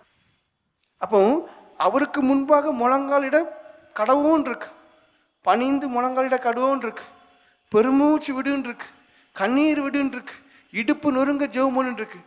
அப்ப இப்படியெல்லாம் நான் இந்த வசனங்களை கேட்க மாட்டேன், நின்று ஜெபம் பண்ணுங்கள் இருக்கு, அதை நான் எடுத்துக்கிடுவேன். தியானம், இருதயத்தின் தியானம் உமக்கு பிரியமா இருப்பேன், நான் காலம் நீட்டி போட்டு தியானம் பண்ணிட்டு இருப்பேன். இப்படி உங்களுக்கு பிடிச்ச வசனம் எடுத்துக்கிடுங்க. நான் சொல்றது ஒன்னே ஒண்ணுதான், கஷ்டமான பாதையை எடுத்துக்கிடுங்க, இடுக்கமான பாதையை எடுத்துக்கிடுங்க. சாத்தானும் அவனுக்கு பிடிச்சமான வசனங்கள் எடுக்கதான் செய்தான். ஆனா நீங்க தேவ சமூகத்துல முழங்கால் நில்லுங்க, நீங்க தேவ சமூகத்துல அழுங்க, நீங்க தேவ சமூகத்துல கண்ணீர் விடுங்க, நீங்க தேவ சமூகத்துல பெருமூச்சு விடுங்க, வெட்கப்படாதுங்க, அறிக்கை பண்ணுங்க. தேவ சமூகத்துல நான் அருவருப்பான ஒரு பாத்திரமா இருக்கு, தேவ சமூகத்துல நான் குற்றவாளியா இருக்கிறேன், அதை மட்டும் உங்க நிலைமையை உணர்ந்து பாருங்க. கண்ணீர் தானா வரும், உங்களுக்கு ஜெபம் தானா வரும், உங்களுக்கு அழுக தானா வரும். என் நோக்கம் ஒன்னே ஒண்ணுதான், நீங்க நிலைமையில இல்லைங்கிறத உணர்ந்து கூட ஒவ்வொருத்தங்களும், அது யாராலும் சரி, நான் அனுபவத்துல இல்லை, எனக்கு அனுபவம் இல்லை, அதை முதல்ல உணர்ந்து. 2வது வழி என்ன, ஜெபந்தான். அந்த ஜெபமும் எப்படி தான், பெருமூச்சோட அழுது கண்ணீரோட கதறி ஜெபிக்கிறதா. மத்தேயு எழுதின சுவிசேஷம் 22 அதிகாரம் 3வது வசனம் வாசிங்க. அழைக்கப்பட்டவர்களை கல்யாணத்திற்கு வரச் சொல்லும்படி அவன் தன் ஊழியக்காரரை அனுப்பினான். அவர்களோ வர மனதில்லாதிருந்தார்கள். பாருங்க, மனதில்லாதிருந்தார்கள். விருந்து நீ பைசா கொடுத்து வாணி சொல்லலை, நீ வந்துட்டு போனா போதுங்க. அதுக்கு அங்கே விருப்பம் மனசில்லை. எதுக்கு மனசில்லை? இப்போ ராப்போஜனம் வருது, அதுக்கு மற்றவங்க ஏமாற்றி எடுத்துட்டு போட்டு நான் எப்படி அதில் இருக்க 10 அனுபவத்தை அடைஞ்சு எடுக்கணும். அந்த அனுபவம் இல்லைன்னு சொல்லிட்டு ஒரே வார்த்தையில் எடுக்காமலே போயிட்டு நான் நீதிமான் சொல்றது இல்லை. அந்த 10 அனுபவத்தையும் அடைஞ்சு எப்படியாவது எடுப்பேன்னு சொல்லி பிரயாசப்படக்கூடிய இருதயம் இருக்கா? இல்லை, மனசு இல்லை. தேவன் ஒரு விருந்து எனக்கு ஆயத்தமாக்கி வைத்திருக்கிறார். அந்த விருந்து நான் சொந்தமாக்கி கொள்ளணும். அதுக்கு பரிசுத்தம் தேவை. பரிசுத்தம் மட்டும் போதாது. 5 தாளந்து உள்ளவன் இனி 5 தாளந்து வச்சிருக்கணும்னு சொல்லுது. 2 தாளந்து உள்ளவன் இனி 2 தாளந்து. 1 தாளந்து உள்ளவன் அதை மல்டிப்ளை பண்ணாமல் இருந்ததுனால, அதை இன்னொன்னா மாற்றாதனால அழுகையும் பற்கடிப்பும். அப்போ ஊழியத்துக்கு என்று அழைக்கப்பட்டன்னா ஒரு ஆத்மாவை கூட நான் ஆதாயப்படுத்தாமல் இருப்பேனே. ஆனால் ஞானவான்கள் ஆகாயத்தில் தானியல்ல வரும், நட்சத்திரங்களை போல ஜொலிப்பாருன்னு இருக்கு. தேவ ஊழியக்காரர்கள் ஞானவான்கள், அவர்கள் அநேகரை நீதிக்குட்படுத்தினார்கள் இருக்கு. வாசிங்க. ஞானவான்கள் ஆகாய மண்டலத்தின் ஒளியை போலவும் அநேகரை நீதிக்குட்படுத்துகிறவர்கள் நட்சத்திரங்களைப் போலவும் என்னென்றைக்கும் உள்ள சதா காலங்களிலும் பிரகாசிப்பார்கள். இது ஒவ்வொரு ஊழியக்காரர்களுக்குள்ளது, இது ஒவ்வொரு பிரசங்கியார்களுக்குள்ளது. அநேகரை நீதிக்குட்படுத்துகிறவர்கள். இப்போ உங்க அழைப்பு எப்படிப்பட்டதா இருக்கணும்? இயேசுவையே நோக்கி இருக்கணும், சிலுவையே நோக்கி இருக்கணும், அதையே நோக்கி ஓடக்கூடியவர்களாக இருக்கணும். அடுத்த கட்டம் என்ன? அந்த ஓட்டத்துல இயேசுவையே நோக்கி தன்னுடைய சுய காரியங்களை மட்டும் இல்லை, ஆத்மாக்களையும் ஆதாயப்படுத்தணும். அநேகரை நீதிக்குட்படுத்துகிறவர்கள். துஷ்டனும் துன்மார்க்கனும் பாவியமா இருக்கக்கூடிய மனுஷனை சந்திச்சு தங்களுடைய சாட்சியான வாழ்க்கையை சொல்றது மட்டும் இல்லை, காண்பித்து அப்ப இந்த உலகத்துல இப்படி பரிசுத்தமா வாழ முடியுமாங்கிற நிரூபிச்சு காண்பிச்சு அவங்கள தேவ சமூகத்துல கொண்டு வர, அவங்கள நல்ல விசுவாசியா மாற்றணும், அவங்கள நல்ல ஊழியக்காரங்களா மாற்றணும். அநேகரை நீதிக்குட்படுத்தினவர்கள். இப்போ உங்களை நீங்க பாருங்க, அதுக்கு மனசு இருக்கான்னு பாருங்க. அதுக்கு மனசு இல்லை. அவர்களுக்கோ வர மனதில்லை, அவர்களுக்கோ ஊழியம் செய்ய விருப்பம் இல்லை. தேவனுக்கு பிரியமாய் தேவ சித்தம் மாத்திரம் செய்து தங்கள் ஆத்மாக்களையும் காத்துக்கொண்டு அநேக ஆத்மாக்களையும் ஆதாயப்படுத்த அது விருப்பம் கிடையாது, மனதில்லை. கொஞ்சம் யோசிங்க. அவங்கள்ட்ட என்ன கணக்கு கொடுப்பீங்க? 1 தாளந்து உள்ளவங்க சாக்கு போக்க சொல்ல நினைப்பீங்களோ? நீங்க என்ன சாக்கு போக்க சொன்னாலும் பொறுமையா கேட்டுட்டு முடிவு அழுகையும் பற்கடிப்பும் உள்ளதான இடம். அப்ப எவ்வளவு பரிதாபமான ஒரு இடம் பாருங்க. மத்தேயு 22 அதிகாரம் 14 வசனம் வாசிங்க. அந்தபடியே அழைக்கப்பட்டவர்கள் அநேகர், தெரிந்து கொள்ளப்பட்டவர்களோ சிலர் என்றார். அப்ப இங்க இருக்கக்கூடியதான இவ்வளவு பிரசங்கமார்கள்ல, இங்க இருக்கக்கூடியதான இவ்வளவு ஊழியக்காரங்களை எத்தனை பேர் தெரிந்து கொள்ளப்பட போறீங்கன்னு சொல்றேன். அந்த தேவ தெரிந்தெடுக்கக்கூடியதான அந்த நேரத்துல எத்தனை பேர் இடதுபுறம் போவீங்க, எத்தனை பேர் வலதுபுறம் போவீங்க? உங்களை நீங்க கேள்வி கேளுங்க. நான் அழைக்கப்பட்டவன், ஆனா தேவனாலே தெரிந்து கொள்ளப்பட்ட இடத்துக்கு நான் வர முடியுதா? தெரிந்து கொள்ளப்பட்டவர்கள் மாத்திரம் வரக்கூடியதான அந்த இடத்துக்கு என்னால இப்போ உள்ள அனுபவத்துக்கு போக முடியுமான்னு பாருங்க. வீழ்ச்சி உள்ள ஒரு வாழ்க்கை வாழ்றீங்க, ஆத்மாவை குறித்த கவலையே இல்லாத ஒரு வாழ்க்கை வாழ்றீங்க, தான் ஆத்மாவை குறித்து வரைக்கும் கவலை இல்லாத ஒரு வாழ்க்கை, ஆவிக்குரிய எந்த காரியத்திலையும் ஒரு அக்கறையும் இல்லை, ஒரு சூடும் இல்லை, ஒரு விருப்பமும் இல்லை, ஒரு தாகமும் இல்லாம ஒன்று அர்த்தம் என்ன? அனல் இல்லை, அக்னி இல்லை, ஆவியின்படி நடக்க விருப்பம் இல்லை, ஆவிக்குரியவங்களை வாழ விருப்பம் இல்லை. தெரிந்து கொள்ளப்பட்டவர்களோ சிலர். அழைக்கப்பட்டதெல்லாம் சரிதான். இப்போ தேவன் என் மகளே, என் மகனே, என் ஊழியக்காரனே, என் ஊழியக்காரியே வா என்று சொல்லி வலதுபுறத்திலே நிற்கக்கூடிய இடத்துல நான் இருக்கிறேனா என்று பாருங்க. உங்க ஆத்மாவை நஷ்டப்படுத்தியாச்சு, இனி இடதுபுறத்துல தான் இருக்கிறேன், நரகந்தாங்கிறதான எண்ணமும் இல்லை. ரட்சிப்புங்கிறது இலவசம் தான். ஆனா அந்த ரட்சிப்பை வச்சு காப்பாற்றுறதுக்கு பிரயாசப்படக்கூடியவளா இருக்கணும். புரியும்படி சொன்னா, 1 லட்சம் ரூபாய் உள்ளதான ஒரு செக், ஒரு காசோல, அது 1 லட்சம் ரூபாய்க்கு மதிப்புள்ளது. அது இலவசமா ஒரு ஆள் உங்கள்கிட்ட தந்துட்டார். ஆனா அந்த 1 லட்சம் ரூபாவை நான் பணமா எடுக்கணும்னா நான் நடக்கணும், பேங்குக்கு போகணும், கொடுக்கணும். அப்ப சில காரியங்களை செய்தா மட்டும்தான் இலவசமா கிடைச்ச 1 லட்சம் ரூபாய் அந்த காசோலைய நான் பணமா மாத்தி என் வாழ்க்கையில அனுபவிக்க முடியும். அப்போ அந்த ரட்சிப்பு இலவசம், அதை தேவன் தரக்கூடியவராக இருக்கிறார். அதை நிரந்தரமாகவே வீழ்ச்சி இல்லாத விதத்தில் வச்சு காப்பாற்ற வேண்டுமே. ஆனால் ஒவ்வொரு ஊழியக்காரங்களுக்கும் சில காரியங்கள் நீங்கள் செய்ய வேண்டியதாக இருக்கு. உங்களுடைய வாழ்க்கையில் நீங்கள் செய்ய வேண்டியதாக இருக்கு. முதல் காரியம், உங்களுடைய பார்வை நேரானதாக இருக்கணும். உங்களுடைய நோக்கம் நேரானதாக இருக்கணும். ஒரு நேரான நோக்குடையவர்களாக இருக்கணும். இத்த குதிரையை அதுக்கு ஒப்பிடுவாங்க. இத்த குதிரையை பார்த்தீங்கன்னா அது கண்களில் இப்படி ஒரு மறைப்பு வச்சிருப்பாங்க. காரணம் என்ன? அது யுத்தத்துக்கு போகும்போது கீழே மடிந்து கிடக்கக்கூடியதான தன்னை போன்ற குதிரைகளை இப்படி 4 வாக்கில் பார்த்துச்சுன்னா இது சோர்ந்து போகும்.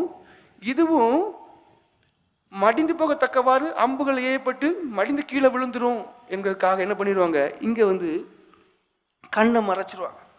அப்போ அந்த குதிரை என்ன செய்யும்? நேரான ஒரு நோக்குடையதாக மட்டும்தான் இருக்கும். அப்படியே ஓடும். எப்படி? நேரான ஒரு நோக்கு, வேற ஒன்றும் இருக்காது. அந்த நோக்கம்தான் உங்களுக்கு இருக்கணும். அடுத்த நோக்கம் என்ன? நான் ஒரு ஊழியக்காரன் இருக்கும்போது உங்களுக்கு தன்னை வெறுத்த அனுபவம் இருக்கணும். உங்கள் நோக்கம் சிலுவையை மட்டும்தான் இருக்கணும். நான் வந்திருக்கிறது இயேசு கிறிஸ்துக்காக. எந்த தகுதியும் இல்லாத என்ன அழைத்தது இயேசு கிறிஸ்து. அப்படியானால் நான் அவருக்கு மாத்திரம்தான் பாத்திரமாக நடக்கணும். 2வது காரியம், நான் அவருக்காக வந்திருக்கேன்னு. ஆனால் அடுத்த காரணம் என்ன செய்யணும்? அவர் சொன்ன கற்பனையை கைக்கொள்ளணும். என்ன வெறுக்கணும். ஏன் பின்மாற்றம்? உங்களை இன்னும் வெறுக்கலை. உங்கள் விருப்பத்துக்கு நீங்கள் உங்களை ஒப்பு கொடுக்குறீங்க. உங்கள் சரீரத்தை விட்டு கொடுக்குறீங்க. உங்கள் மனசுக்கு உங்கள் சரீரத்தை விட்டு கொடுக்குறீங்க. உங்களை நீங்கள் வெறுக்கவே இல்லை. வீழ்ச்சி ஏன் வருது? உங்களை நீங்கள் வெறுக்கலை. உங்களுடைய மனசு விரும்பினபடி செய்கிறீங்க. உங்களுடைய எண்ணத்தின் விருப்பத்தின்படி உங்களை நீங்கள் அப்படி விட்டுறீங்க. அதனால தான் வீழ்ச்சி வருது. ஆனால் உங்கள் நோக்கு அந்த குதிரையை போல நேரானதாக இருக்கணும். எப்போவுமே டெய்லி சிலுவையை தியானிக்க தெரியும். கொஞ்ச நேரம், ஒரு 10 நிமிஷமாக அந்த சிலுவையை தியானிங்க. அதை எப்படி தியானிக்கணும்? எனக்காக என்கிறதான அந்த ஒரு தியானம் இருக்கணும். அப்படிங்கும்போது எந்த தகுதி இல்லாத எனக்காக இவ்வளோ பாடுபட்டாரே, அப்போ நான் என்ன எப்படியெல்லாம் ஒப்பு கொடுக்கணும்னு சொல்லி ஒப்பு கொடுத்து ஒரு நோக்கம் இருக்கும். நீதிமொழிகளின் புஸ்தகம் 4வது அதிகாரம் 25வது வசனம் வாசிங்க. கண்கள் நேராய் நோக்க கடவது. பாருங்க, உன் கண்கள் நேராய் நோக்க கடவுள். உங்க கண்கள் நேராய் நோக்கணும். அது எதை மட்டும் நோக்கணும்? நான் அழைக்கப்பட்டது இவர்களால் அழைக்கப்படலை, நான் தேவனால அழைக்கப்பட்டேன். அப்ப அவருக்கு தான் கணக்கு கொடுக்கணும். அப்ப சிலுவையை முன்னாடி வச்சிரும். கண்கள் நேராய் நோக்க கூடாது. 2 விதமான யோசனை இருக்கக்கூடாது. மத்திய எழுதின சுவிசேஷம் 6வது அதிகாரம் 22வது வசனம் வாசிங்க. கண்ணானது சரீரத்தின் விளக்காய் இருக்கிறது. உன் கண் தெளிவாயிருந்தால் உன் சரீரம் முழுவதும் வெளிச்சமாய் இருக்கும். இங்க பாருங்க, உன் கண், 2 கண்ணு மனுஷனுக்கு இருக்கு. ஆனா இயேசு கிறிஸ்து இங்க சொல்லும் போது 2 கண்ணையும் ஒரே கண்ணாக்குற. இந்த கண்ணுடைய பார்வை இங்கேயும் இந்த கண்ணுடைய பார்வை இங்கேயும் அவர் சொல்லல. இந்த 2 கண்ணையும் ஒரே கண்ணாக்கி பார்வை ஒரு விதத்துல தான் இருக்கும்.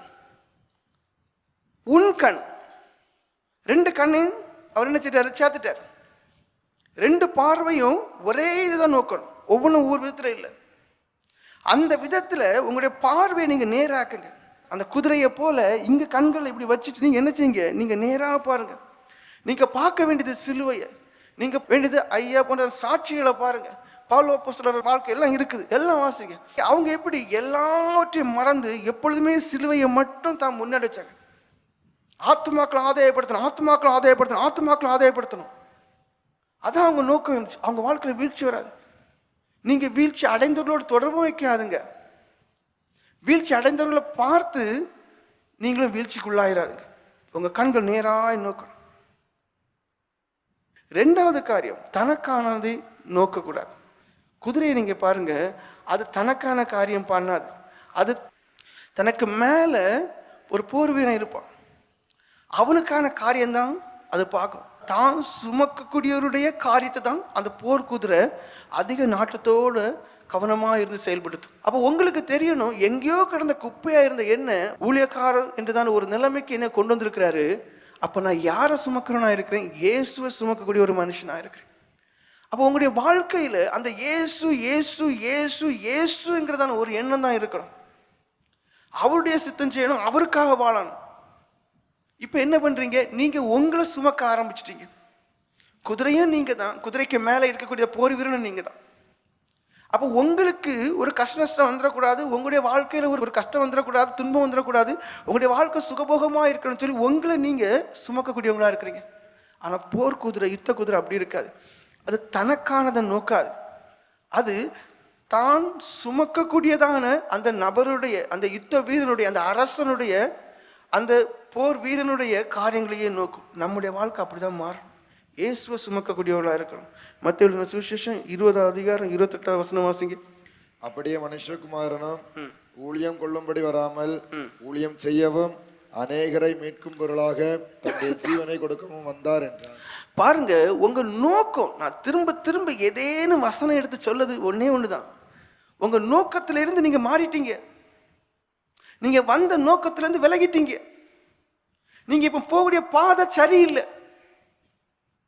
இயேசு கிறிஸ்து தன்னுடைய நோக்கத்துல கொஞ்சமும் ஒரு பிசகவே இல்லை. என்னுடைய போஜனம் பிதாவுடைய சித்தம் செய்யறது என்று சொன்னார். அப்ப அவருக்கு எப்பொழுதுமே எது நோக்கமா இருந்தாரு? தேவ சித்தம். அதான் இங்க என்ன சொல்லப்பட்டிருக்கு? அவருக்கு தெரியுது, நான் இங்க உலகத்துல வந்தது ஏன் காரியத்தை சுகபோகமா அனுபவிக்க இல்லை, மனுஷகுமாரன் ஊழியம் கொள்ளும்படி இல்லை. அப்போ இப்போ உங்களுக்குள்ள காரியத்தை தான் பாக்குறீங்க. ஆனா ஊழியம் செய்யவும் அநேகரை மீட்கும் பொருளா தன் ஜீவனையே கொடுக்கும். இத்த குதிரை தன்னை பற்றி கவலைப்படாது. தனக்கு மேலே அம்பு பட்டுருமோ, குண்டு விழுந்துருமோ, அதை பற்றி யோசனையே இருக்க. மேலே ஒருத்தன் இருக்கான், அவனை பாதுகாக்கணும். அவன் எதை நோக்கி போக சொல்கிறான் அதை தான் செய்யணும். போகக்கூடிய இடத்துல தீ இருக்கா, பெரிய குண்டு இருக்கா, இல்லைன்னா அம்பு தான் வருமா, அதெல்லாம் எனக்கு தேவையில்லாத ஒன்று. அப்போ உங்கள் நோக்கம் எப்படி இருக்கணும்னா சிலுவையை குறித்து தான் இருக்கணும். அந்த சிலுவை என்னை எங்கே கொண்டு போனாலும் எனக்கு ஒன்றும் இல்லை. உங்களால் அப்படி சொல்ல முடியுமா? அது எதுவானாலும் ஒன்றும் இல்லை சொல்ல முடியுமா? இல்லை, முடியாது. நீங்கள் அந்த விருந்துக்குள்ளவங்களை போல மனதில்லாதவர்களாக இருக்கக்கூடியவங்களா இருக்கிறீங்க. நீங்கள் அந்த முள்ளுள்ள நிலம் போல வேற பல தேவையில்லாத கவலைகளால் பிடிக்கப்பட்டிருக்கிறீங்க. அதனால தான் மேலான சிந்தனை உங்களுக்குள்ள இல்லை, மேலான எண்ணம் உங்களுக்குள்ள இல்லை. எத்தனை பேரால் பரலோகத்தை தியானிக்க முடியுது? எத்தனை பேரை பரலோகத்தை நாட முடியும்னு கேட்டால் கிடையாது, ஒரு சிலரை தவிர. அப்போ நம்முடைய சிந்தனையை எதுக்குள்ள மூடி மறைஞ்சிட்டுன்னா, எப்பொழுதுமே உலகத்துக்குரியவைகள், எப்பொழுதுமே தனக்குரியவைகள், எப்பொழுதுமே குடும்பத்துக்குரியவைகள், எப்பொழுதுமே உலக சம்மந்தமான காரியங்கள். இதை தாண்டி மேலே பரலோகத்தை சிந்திக்கிறதுக்கும், அதை வாஞ்சிக்கிறதுக்கும், அதை விரும்புறதுக்கு உள்ளதான சிந்தனை நமக்குள்ள உருவாகவே இல்லை. தான் மாத்திரம் போகக்கூடாது, ஒன்றுக்கும் உதவாத என்னை கொண்டு வந்திருக்கார், நான் அப்போ அநேகரை கொண்டு போகணுங்கிறதான அந்த எண்ணமும் இருக்கார். அநேகரை மீட்கும் பொருளாக தம்முடைய ஜீவனை கொடுக்கவும் வந்தார். அதான் நம்முடைய எண்ணமா இருக்கும். அப்போஸ்தலர்களுடைய புஸ்தகம் 20:23-24 வாசிங்க. அங்க பவுல் அப்போஸ்தலருடைய அனுபவத்தை சொல்றார். அநேகரை மீட்கும் பொருளாக தன் ஜீவனை கொடுத்தார், சிலுவையில் அறைய ஒப்பு கொடுத்தார். இங்க இவர் என்ன பண்றாரு பாருங்க, வாசிங்க. கட்டுகளும் உபத்திரவங்களும் எனக்கு வைத்திருக்கிறது என்று பரிசுத்த ஆவியானவர் பட்டணந்தோறும் தெரிவிக்கிறதை மாத்திரம் அறிந்திருக்கிறேன். பாருங்க, பட்டணந்தோறும், அதாவது போகக்கூடிய இடங்கள்ல எல்லாம் என்ன இருக்கான்? உனக்கு அடி உண்டு, உனக்கு உபத்திரம் உண்டு, சட்டையை பிடிச்சி கிழிப்பாங்க, கல் எறிவாங்க, உனக்கு எல்லாம் உண்டு. தெரிஞ்ச பிறகு அந்த மனுஷன் என்ன பண்ணல, அப்படின்னா நான் பட்டணத்துக்கு போக மாட்டேன், அப்படின்னா நான் கிராமத்துக்கு போக மாட்டேன், நீங்க நீட்ட ஒரு இதை அரேஞ்ச் பண்ணி எனக்கு தாங்க, அதுல நான் நீட்ட ஒரு 6 நாளத்தை நான் ஒதுங்குறேன், அப்படியா சொன்னார்? இல்லை. அதான் இயேசு கிறிஸ்து சொல்லுவாரு. என்ன சொல்லுவாருன்னா, கவனமா இருன்னு சொல்லும் போது சொல்லுவாரு, நான் இப்போ ஒளியில இருந்து செய்ய வேண்டிய காரியம் உண்டு, இருள் வரும்போது எல்லாம் முடியும். இங்க நீங்க பாத்தீங்கன்னா கட்டுகளும் உபத்திரவங்களும் எனக்கு வைத்திருக்கிறது. அவருக்கு தெரியும் எங்க போனாலும் பிரச்சனை தான். ஆனா மனுஷன்ட்ட இருந்த ஒன்னே ஒன்று தான், ஆத்ம பாரம் மட்டும்தான் இருந்துச்சு. எப்படியாவது 2 ஆத்மாக்களை ஆதாயப்படுத்தும். அப்போ அவர்களுடைய இருந்த நோக்கத்தை பாருங்க, தனக்கான காரியம் கிடையாது, ஆத்மாக்களை ஆதாயப்படுத்தும். இப்போ ஏன் உங்களுடைய வாழ்க்கையில பின்மாற்றம்னா, உங்களுடைய நோக்கம் மாறுது. அந்த நோக்கம் எப்படி மாறுதுன்னா, தனக்கான காரியம் மட்டும் பார்க்குறோம். அதனால தான் வாழ்க்கையில வீழ்ச்சிக்கு மேல வீழ்ச்சி. தொடர்ந்து வாசிங்க. ஆகிலும் அவைகளில் ஒன்றையும் குறித்து கவலைப்படேன், என் பிராணனை நான் அருமையாக எண்ணேன், என் ஓட்டத்தை சந்தோஷத்தோட முடிக்கவும் என்னுடைய கிருபையின் சுவிசேஷத்தை பிரசங்கம் பண்ணும்படிக்கு நான் கர்த்தராகிய இயேசு இடத்தில் பெற்ற ஊழியத்தை நிறைவேற்றவுமே விரும்புகிறேன். பாருங்க, என் பிராணனையும் நான் அருமையாக எண்ணேன். அதான் முக்கியம். உடைய வாழ்க்கையில வீழ்ச்சியே வராது. அந்த சுயம் செத்துட்டுனா, இப்போ செத்த பிரேதத்திட்ட போய் அவனை இவனேன்னு சொல்லும்போது அது எழும்பி இனி அவனை இவனே சொன்னு கேட்காது, நீ என்னன்னு சொல்லிட்டு போ. அப்போ நம்ம சுயத்துக்கு செத்துடணும். அவருக்கு சித்தம் இன்னைக்கு இருக்கிற நாள் வரைக்கும், இன்னைக்கு நான் முழுமையாக என் காரியத்தை பண்ணணும். என் பிராணனையும் அருமையாக என்னேன்னு இருக்கு. அதான் முக்கியம். அப்போ உங்களுடைய வாழ்க்கையில நீங்க எதுதான் முக்கியமா உங்க வாழ்க்கை நோக்கமா இருக்கணும்? நான் எதுக்கு அழைக்கப்பட்டேன்? இப்போ எல்லாருமே இந்த நோக்கத்தை விட்டுட்டீங்க. வந்துட்டோம், சுகபோகமா வாழ்றோம், ஏதோ ஒரு வாழ்க்கை வாழ்றோம், சந்தோஷமா போயிடும். இப்பயும் வாழ விரும்புகிறோம். ஆனால் தெரியல, அந்த சந்தோஷம், அந்த சுகபோகமான வாழ்க்கை, அந்த சுவையான உணவுகள், இது எல்லாமே சாத்தானுடைய வேலை. அனுபவிக்கக்கூடாது, அனுபவி. ஆனால் நோக்கத்தை விட்டுட்டு அனுபவிக்காதுங்க. நோக்கம் எப்படி இருக்கணும்? சிலுவை, தேவனுக்கண்டு பிடிக்கப்பட்டேன், எதுக்கு என்னைய ரட்சித்து ஊழியக்காரனாக மாற்றினார். ஒரு நம்பிக்கை தான். 4 பேரை படகுல அனுப்புகிறேன், 4 பேரை தூங்கிட்டு திரும்பி வரும்போது சொல்லுவாங்க, காற்று மழை, அந்த இடத்துல மீன் இல்லை, அதனால திரும்பி வந்துட்டோன்னு சொல்லுவாங்க. அந்த 4 பேரில் ஒருத்தனாவது என்ன செய்யணும்? இவனை நான் விடும்போது இவன் 4 பேரும் மீதி 3 தூங்கினா கூட இவன் வலையை வீசுவான், 2 மீனாவது பிடிச்சிட்டு வருவான். உங்களை பார்த்து வேதனைப்படுவார். ஊழியத்துக்கு எதுக்கு அழைக்கிறாரு? எங்கேயோ இருக்கக்கூடிய நம்மளை, படிச்சுட்டு இருக்க நம்மளை, இல்லை வீட்டில் இருக்க நம்மளை கொண்டு கூட்டு வந்துடுவார்.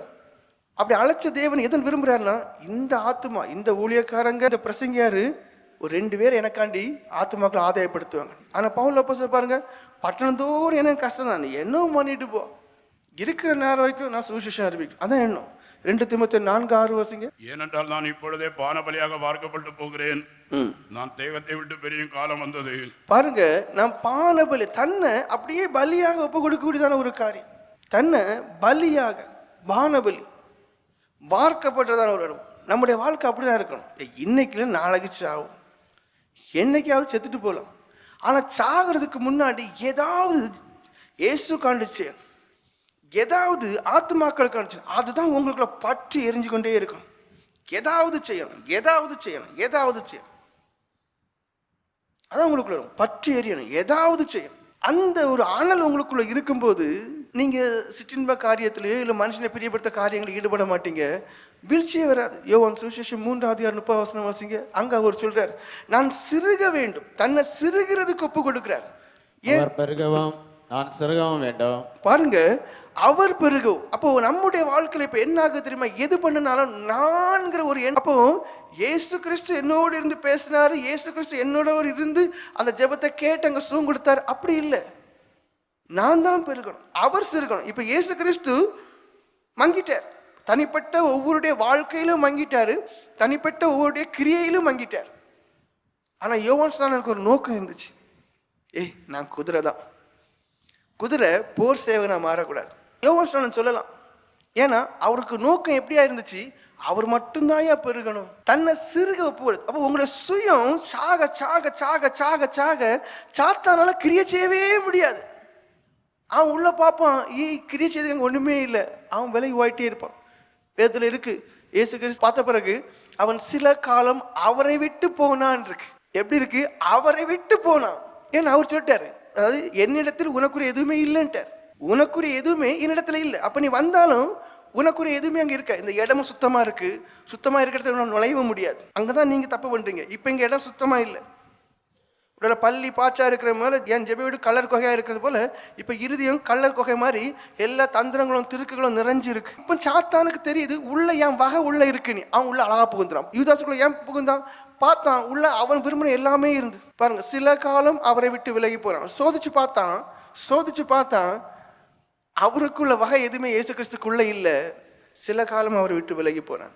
இயேசு கிறிஸ்துவ சொல்லார், நான் உலகத்துக்குரிய இல்லை, அவனுக்குரிய எதுவுமே என்னிடத்துல இல்லைன்ட்டார். யோவான் சுவிசேஷம் 5:35 அவன் எரிந்து பிரகாசிக்கிற விளக்கா இருந்தான். பாருங்க, மெழுகுவர்த்தினாலும் சரி, எதுனாலும் சரி, அது எரியும் போது என்ன அப்படியே குறைஞ்சு போயிடும். மெழுகுவர்த்தினா அந்த மெழுகு அப்படியே உருகி போகும். இந்த உலகத்துல நீங்க எரிஞ்சு பிரகாசிக்க வேண்டுமே ஆனால் சுயம் சாகணும். உங்களோட ஜீவியத்துல பின்மாற்றமே வராது. உங்களை சாத்தா நெருங்கவே முடியாது. சுயம் இருக்கிற வரைக்கும் தான் அவன் சுய யோசனைகளையும் சுய விருப்பங்களையும் சுய கேட்டதான ஆசைகளையும் அதுக்கு விதைச்சிட்டே இருப்பான். அப்போ அந்த ஆசைகளை விதைக்கும் போது, விருப்பங்களை விதைக்கும் போது, இச்சைகளை விதைக்கும் போது உங்களுக்கு என்ன? அதுக்கேற்ற ஆட்களை தேட தோணும், அதுக்கேற்ற காரியங்களை கேட்க தோணும், அதுக்கேற்ற காரியங்களை செய்ய தோணும், அதுக்கேற்ற காரியங்களை போய் செய்தா கொள்ளான்னு தோணும். அந்த சுயத்தை சிலுவையில் அரைஞ்சு பாருங்க, அவர் தான் பெருகணையா என் வாழ்க்கையில. நான் ஒருத்தன் மறிக்கும் போது இருந்தானே தெரியக்கூடாது, ஆனா நிறைவேற்றி இருக்கிறாங்க. யோவான் சரிதான், பவுல் அப்போஸ்தலர் வாழ்க்கையை பாருங்க. அவங்கெல்லாம் தனக்குனே எதுவுமே செய்யல, அழைக்கப்பட்டாங்க, அந்த அழைப்பை செய்தாங்க, தலை வெட்டப்பட்டது, போயிட்டே இருந்தாங்க. நான் பெரிய ஆளாகும், உலக தோட்டத்துக்கு முன்னாடி முன்குறிக்கப்பட்டது, எலியாவுடைய ஆவியை உடையவே, நான் இப்படியாங்க இப்படி சொல்லவே இல்லை. அவர் பிறக்கும் போதே ரொம்ப விசேஷம், அது எதுவுமே அவர் மைண்ட் பண்ணலை. எளிமையாக வாழ்ந்தாரு, செய்ய வேண்டிய காரியங்கள் எல்லாம் செய்தாரு, ஒரு மனுஷனை கண்டித்தாரு, ஜெயிலில் போனார். அந்த மனுஷன் இனி ஒரு மனுஷனை பிரியப்படுத்துறதுக்காண்டி என்ன பண்ணாரு? தலையை வெட்ட வெட்டி எடுத்தார். அப்போ நோக்கம் ஃபுல்லாக இருக்கிற நாள், நான் பெரிய ஆள், நான் இயேசுக்கு முன்னாக முன்குறிக்கப்பட்ட ஆள், அப்போ நான் இன்னும் 90 வருஷம் இருப்பேன், அப்படி எதுவுமே அவருக்கு கிடையாது. 6 மாதம் முன்னாடின்னு இருக்கு. அப்போ பாருங்க, கொஞ்ச நாட்கள் தான் வாழ்ந்திருக்கார், கொஞ்ச நாட்கள் தான் வாழ்ந்திருக்கார், கொஞ்ச நாள் தான் வாழ்ந்திருக்கார். ஆனால் அந்த மனுஷன் யாரு? முன்குறிக்கப்பட்ட மனுஷன், முன்குறிக்கப்பட்ட மனுஷன். நம்மளை போல சாதாரண பிறந்து சாதாரண வாழ்ந்து மறியக்கூடிய அப்படி இல்லை. அவருடைய பிறப்பே அதிசயம். தகப்பனுங்க வாய் மூடிட்டு யோவான் பேர் போடும்போது தான் வாயை திறக்குது. அவ்வளோ விசேஷமான ஒரு மனுஷன். ஆனால் அந்த விசேஷமான மனுஷனே தன்னை விசேஷமாக காண்பிக்காம நான் சிறுகணும். அப்போ நம்ம எல்லாம் எவ்வளவுக்கு சிறுகணும்னு பாருங்க. அதான் முக்கியம். உங்கள் வாழ்க்கையில் பின்மாற்றமே வராதியா. சுயத்தை மட்டும் கண்டுபிடிச்சு எதுலேருந்தெல்லாம் சுயம் கிரியை செய்யுது, எதுலேருந்தெல்லாம் சுயம் கிரியை செய்யுது. அந்த சுயம் கட்டத்துக்கு விருப்பத்தை தரும், ஆசையை தரும், எண்ணங்களை தரும். அதையெல்லாம் நீங்கள் சிலுவையில் அரைஞ்சு பாருங்க, உங்கள் வாழ்க்கை ஜெயமாக இருக்கும். பிலிப்பியர்கள் நிருபம் 2:4 வசனம் சொல்லுது, உங்களுக்குரியவைகளை தேடக்கூடாது. ஒரு ஊழியக்காரன் அவங்க அப்படிதான் ஐயா. வாசிங்க, அவனவன் தனக்கானவைகளை அல்ல பிறருக்கானவைகளையே நோக்குவானாக. இதுதான் நீங்க செய்ய வேண்டியது. உங்க வாழ்க்கையில வீழ்ச்சியே வராதியா. உங்களுக்குரியதை நோக்காதுங்க, எனக்குரியது, என் காரியம் நடக்கும், பிறருக்குரியது, அடுத்தவங்களுக்குரியது, அப்படி நோக்கி பாருங்க, உங்க வாழ்க்கை நல்லா இருக்கும். 3வது காரியம், அந்த யுத்த குதிரை கடிவாளத்தினால கட்டப்படுகிறது. அதாவது எவ்வளவுதான் பலசாலியா இருந்தாலும் அதுக்கு ஒரு கடிவாளம் போட்டுப்பட்டிருக்கு. அந்த கடிவாளத்தை பிடிச்சி இழுக்கும் போது அது அடங்கி இருக்கு. அந்த கடிவாளத்தை அதுக்கேற்றபடி அசைக்கும் போது அது வேகமா போகுது. அப்போ அந்த கடிவாளத்துக்கு அது என்ன செய்யுது? அடங்கி இருக்கு. உங்க ஒட்டுமொத்த சரீரத்தை நீங்க என்ன செய்யணும்னா, அப்படிப்பட்ட ஒரு கடிவாளத்துக்குள்ள உங்க சரீரத்தை கட்டுப்படுத்த தெரியணும். கண்ணா இப்படிதான் பார்க்கணும், இங்க எங்கேயும் பார்க்கக்கூடாது. வாயா வந்தபடியெல்லாம் பேசக்கூடாது. காதா நான் ஒரு ஊழியக்காரன், எதை கேட்கணும் எதை கேட்கணும் தெரியாது. உங்க சரீரம், கண்ணை கண்ட்ரோல் பண்ண தெரியணும், காதை கண்ட்ரோல் பண்ண தெரியணும், நாக்கை கண்ட்ரோல் பண்ண தெரியணும், நீங்க போகிற இடங்களை கண்ட்ரோல் பண்ண தெரியும். அப்புறம் காலை, உங்க கிரியைகளை கண்ட்ரோல் பண்ண, உங்க சரீரத்தை கண்ட்ரோல் பண்ண தெரியும். யாக்கோபு நிருபம் 3:2-3 வசனங்களை வாசிங்க. நாம் எல்லாரும் அநேக விஷயங்களில் தவறுகிறோம். பாருங்க, மனுஷன் தவறுகிறவன் தான். ஆனா அதனாலேயே தவறிட்டே இருக்கலாம்னா கிடையாது. ஏன்னா வேதத்துல வசனம் இருக்கு, எப்படி விழுந்தவன் எழுந்திருக்கலையோன்னு. சரிதான் ஐயா, திசை கட்டு போனவன் வழி தப்பி போனவன் திரும்புறது இல்லையோன்னு இருக்கு. இதை பிடிச்சுக்கிட்டு அப்ப எப்போ வழி தப்பி போவாதுங்க. என் நோக்கம் நீங்க எல்லாம் இன்னைக்கே திருந்தணும். அதுக்கு ஒரே வழி, ஏன் நான் குறை உள்ளவன்யா, நீங்க உணர்ந்துட்டா மட்டும். எந்த மனுஷன் தப்புவாம்னா அவன் தன்னை உணர்ந்துட்டா மட்டும் போதும். எனக்கு இப்ப சங்கடமே, நீங்க உங்களை உணரவே இல்லையா, எப்படியாவது ஒரு விதத்துல மூடி மொழிவி அதை மறைச்சு எப்படியாவது ஊழியம் செய்ய தான் விரும்புறீங்களே தவிர, நான் அனுபவம் இல்லை, என் நிலைமை இது, அப்போ என் சரீரத்தை நான் கண்ட்ரோல் பண்ண தெரியணும், அதுக்காண்டி ஆளணும் அப்படிங்கிற நிலைமைக்கு யாரும் வர விருப்பப்படலை. வாசிங்க, நாம் எல்லாரும் அநேக விஷயங்களில் தவறுகிறோம். ஒருவன் சொல் தவறாதவனானால் அவன் பூரண புருஷனும் தன் சரீரம் முழுவதையும் கடிவாளத்தினாலே அடக்கி கொள்ளக்கூடியவனுமா இருக்கிறான். பாருங்க, அப்போ உங்க நாவை குறித்து கவனமா இருக்கணும். குதிரைக்கு இருக்கிறது போல உங்களுக்கு கடிவாளம் வேணும்னு பாருங்கள். குதிரைகள் நமக்கு கீழ்ப்படியும்படிக்கு அவைகளின் வாய்களில் கடிவாளம் போட்டு அவைகளுடைய முழு சரீரத்தையும் திருப்பி நடத்துகிறோம். பாருங்க, அப்போ உங்களுக்கு நீங்க ஒரு கடிவாளம் போடுங்க. உங்களுக்கு தெரியணும், என் கண்ணு சரியில்லை. சிலருக்கு கண்ணு தப்பிரும், ஆனால் நாக்கு சரி இருக்காது. சிலருக்கு நாக்கு தப்பிரும், அப்போ இந்த காது கெட்டது, எப்போ பார்த்தாலும் யாரையாவது கூப்பிட்டு வச்சிருந்து கதை கேப்பு தான். சிலருக்கு வீட்லயே இருக்கு, அவங்களுக்கு எங்கேயாவது போனா கொள்ளலாம். உங்களை நீங்க பாருங்க, உங்க சரீரத்தை கண்ட்ரோல் பண்ண தெரியணும். இல்லைன்னா கஷ்டம். 2 கொரிந்தியர் 10:5 சொல்லுது, உங்க எண்ணங்களை நீங்க கண்ட்ரோல் பண்ண தெரியணும். அந்த எண்ணம் உங்களுக்கு மேலே இருந்து உங்களை நெருக்கி ஏவி உங்களை தப்பான கிரியைகள் செய்ய தூண்டக்கூடாது. இப்போ அநேகருடைய வாழ்க்கை அப்படிதான். அது உங்களை நெருக்க நெருக்க நெருக்க நெருக்க நீங்கள் என்ன பண்ணுறீங்க, அது உங்களை நடத்துகிற விதமாட்டே நீங்கள் ஒரு பொம்மை மாதிரி, ஒரு கழுதை மாதிரி அதுக்கு இசைஞ்சி அடிமையாகி போய். உங்களுக்கே தெரியுது இது சரியில்லை, நான் ஒரு ஊழியக்காரனாக அதை செய்யக்கூடாது. ஆனால் அந்த எண்ணங்கள் உங்களை மேற்கொள்ளும் போது, நெருக்கும் போது நீங்கள் அடிமைகளை அதையே செய்யிட்டு போறீங்க. ரோமர்கள் நிருபம் 8:13-14 வாசிங்க. மாம்சத்தின்படி பிழைத்தால் சாவீர்கள், ஆவியினாலே சரீரத்தின் செய்களை அழித்தால் பிழைப்பீர்கள். பாருங்க, இவ்வளோ சுவிசேஷம் கேட்டாச்சு, நீங்க தான் முடிவு எடுக்கணும். எங்களால் ஒண்ணுமே பண்ண முடியாது, வேதனை வரும், இப்படிலாம் இருக்குதே நீ. ஆனா அடுத்த கட்டம், சபையில் ஒரு வளர்ச்சி வரணும், ஒவ்வொருத்தவங்களும் தன்னை கண்டுபிடிக்கணும். மாம்சத்தின்படி பிழைக்காதுங்க, அந்த மாம்சத்தை பிரியப்படுத்தாதுங்க. அந்த கண்களை உங்க மாம்சத்தை பிரியப்படுத்தாதுங்க. ஆவியின்படி அந்த ஆவியானவர் உணர்த்துவார். அந்த ஆவியின்படி நடக்கணும்னா முதல்ல நீங்க ஜெபம் பண்ணக்கூடியவங்களா இருக்கு. ஆவியானவர் எல்லாத்தையும் பேச மாட்டார். நீங்க அவர்கிட்ட இடப்பட தான் அவர் உங்கள்கிட்ட இடப்படுறதை அதிகப்படுத்துவார். அப்போ என்னால் ஒழுங்கா ஜெபம் பண்ணவே முடியலைங்கும் போது அவர் எப்படி இடப்படுவார்? உங்களை விட்டு எவ்வளவோ தூரமா இருப்பார். அவர் பேசிட்டு தான் இருக்காரு, ஆனா உங்க காதுலால கேட்க முடியாது. நீங்க நெருங்கும் போது, நீங்க நெருங்கிக்கிட்ட வரும்போது தான் கேட்க முடியும். அப்போ பரிசுத்த ஆவியானவரால் மட்டும்தான் ஒரு மனுஷனால சரீரத்தை கடிவாளம் போட்டு அடக்க முடியும். குதிரைக்கு விலை கொடுத்து வாங்கக்கூடியதான ஒரு தோல் மாதிரிப்பட்ட ஒன்றை கடிவாளமாக போட்டுடலாம். மனுஷனுக்கு அப்படிப்பட்ட தோலான ஒன்றை மூக்கிலே வாயிலே போட்டு கடிவாளம் போல வைக்க முடியாது. ஏன்னா அது 5 அறிவு உள்ள மிருகம், இது 6 அறிவு உள்ள மிருகம். இது அடங்கி நிற்காது. இதுக்கு தெரியும் இந்த கை வச்சு பிரிச்சிடலான்னு, அதுக்கு தெரியாது பிரிச்சிடலான்னு. அப்போ இந்த சரீரத்தை கடிவாளம் போட்டு அடக்கி வைக்க வேண்டுமே ஆனால் ஒருத்தரால தான் முடியும். வேதம் தெளிவா சொல்லுது, பரிசுத்த ஆவியினால் மட்டும்தான். அப்போ உங்களுக்குள்ள இருள் அதிகமாக இருக்குமே ஆனால் இடர் அதிகமாகிக் கொண்டே தான் இருக்கும். மாம்சத்தின் கிரியைகள் வெளியரங்கமாகிக் கொண்டு தான் இருக்கும். ஆனால் உங்களுக்குள்ள இருள் தேவ கிருபையினாலே நீக்கப்பட்டு அவருடைய ரத்தத்தினாலே கழுவப்பட்டு அந்த இருள் நீக்கப்பட்டு வெளிச்சமாகி பரிசுத்தான உங்களுக்குள்ள வருவாரே. ஆனால் சரீரத்தை குறித்து கவலைப்பட வேண்டிய தேவையில்லை. அப்போ வேதத்தின்படி உள்ளதான கற்பனைகள் உங்களுக்கு கற்பனைக்கு மேலே கற்பனைன்னு சொல்லி பாரமாக இருக்காது. அது ஈஸியாக இருக்கும். ஏன்னா வேதத்தினுடைய கற்பனைகள் பரிசுத்தாவினால் கொடுக்கப்பட்டது. அந்த பரிசுத்தாவின் எனக்குள்ளே இருக்கும்போது கற்பனைகளின்படி நடக்க அவர் ஈஸியான வழி நடத்துவார். வாசிங்க. மேலும் எவர்கள் தேவனுடைய ஆவினாலே நடத்தப்படுகிறார்களோ அவர்கள் தேவனுடைய புத்திரராயிருக்கிறார்கள். இப்போ அந்த ஆவினால் நீங்க நடத்தப்படணும். யோசித்து பாருங்க, நான் தேவ ஆவினால் நடத்தப்படுகிறேனா இல்லை சுய பலத்தினால், என் சுய விருப்பத்தினால், என் சுய ஆசையின்படி, என் சுய எண்ணத்தின்படி நான் நடக்கிறேனா என்று. பிலிப்பியர் நிருபம் 3:12. நான் அடைந்தாயிற்று அல்லது முற்றம் தேறினவனானேன் என்று எண்ணாமல் கிறிஸ்து இயேசுவினால் நான் எதற்காக பிடிக்கப்பட்டேனோ அதை நான் பிடித்துக் கொள்ளும்படி ஆசையாய் தொடர்கிறேன். உங்களையே கேளுங்க, நான் எதற்காய் பிடிக்கப்பட்டேன்? இயேசுக்கு சாட்சியா ஜீவிக்க. எதற்காக பிடிக்கப்பட்டீங்க? அந்த இயேசுவினிடத்தில் அநேக ஆத்துமாக்களை கொண்டு வரதுக்காக. 2 காரியம் தான், முடிஞ்சு போச்சு. இப்போ உங்களுக்கு சாட்சியா ஜீவிக்க உங்களை எப்படியாவது மக்கள் மத்தியில் காண்பிக்கணும். ஆத்துமாக்களை பற்றில அக்கறை இருக்காது.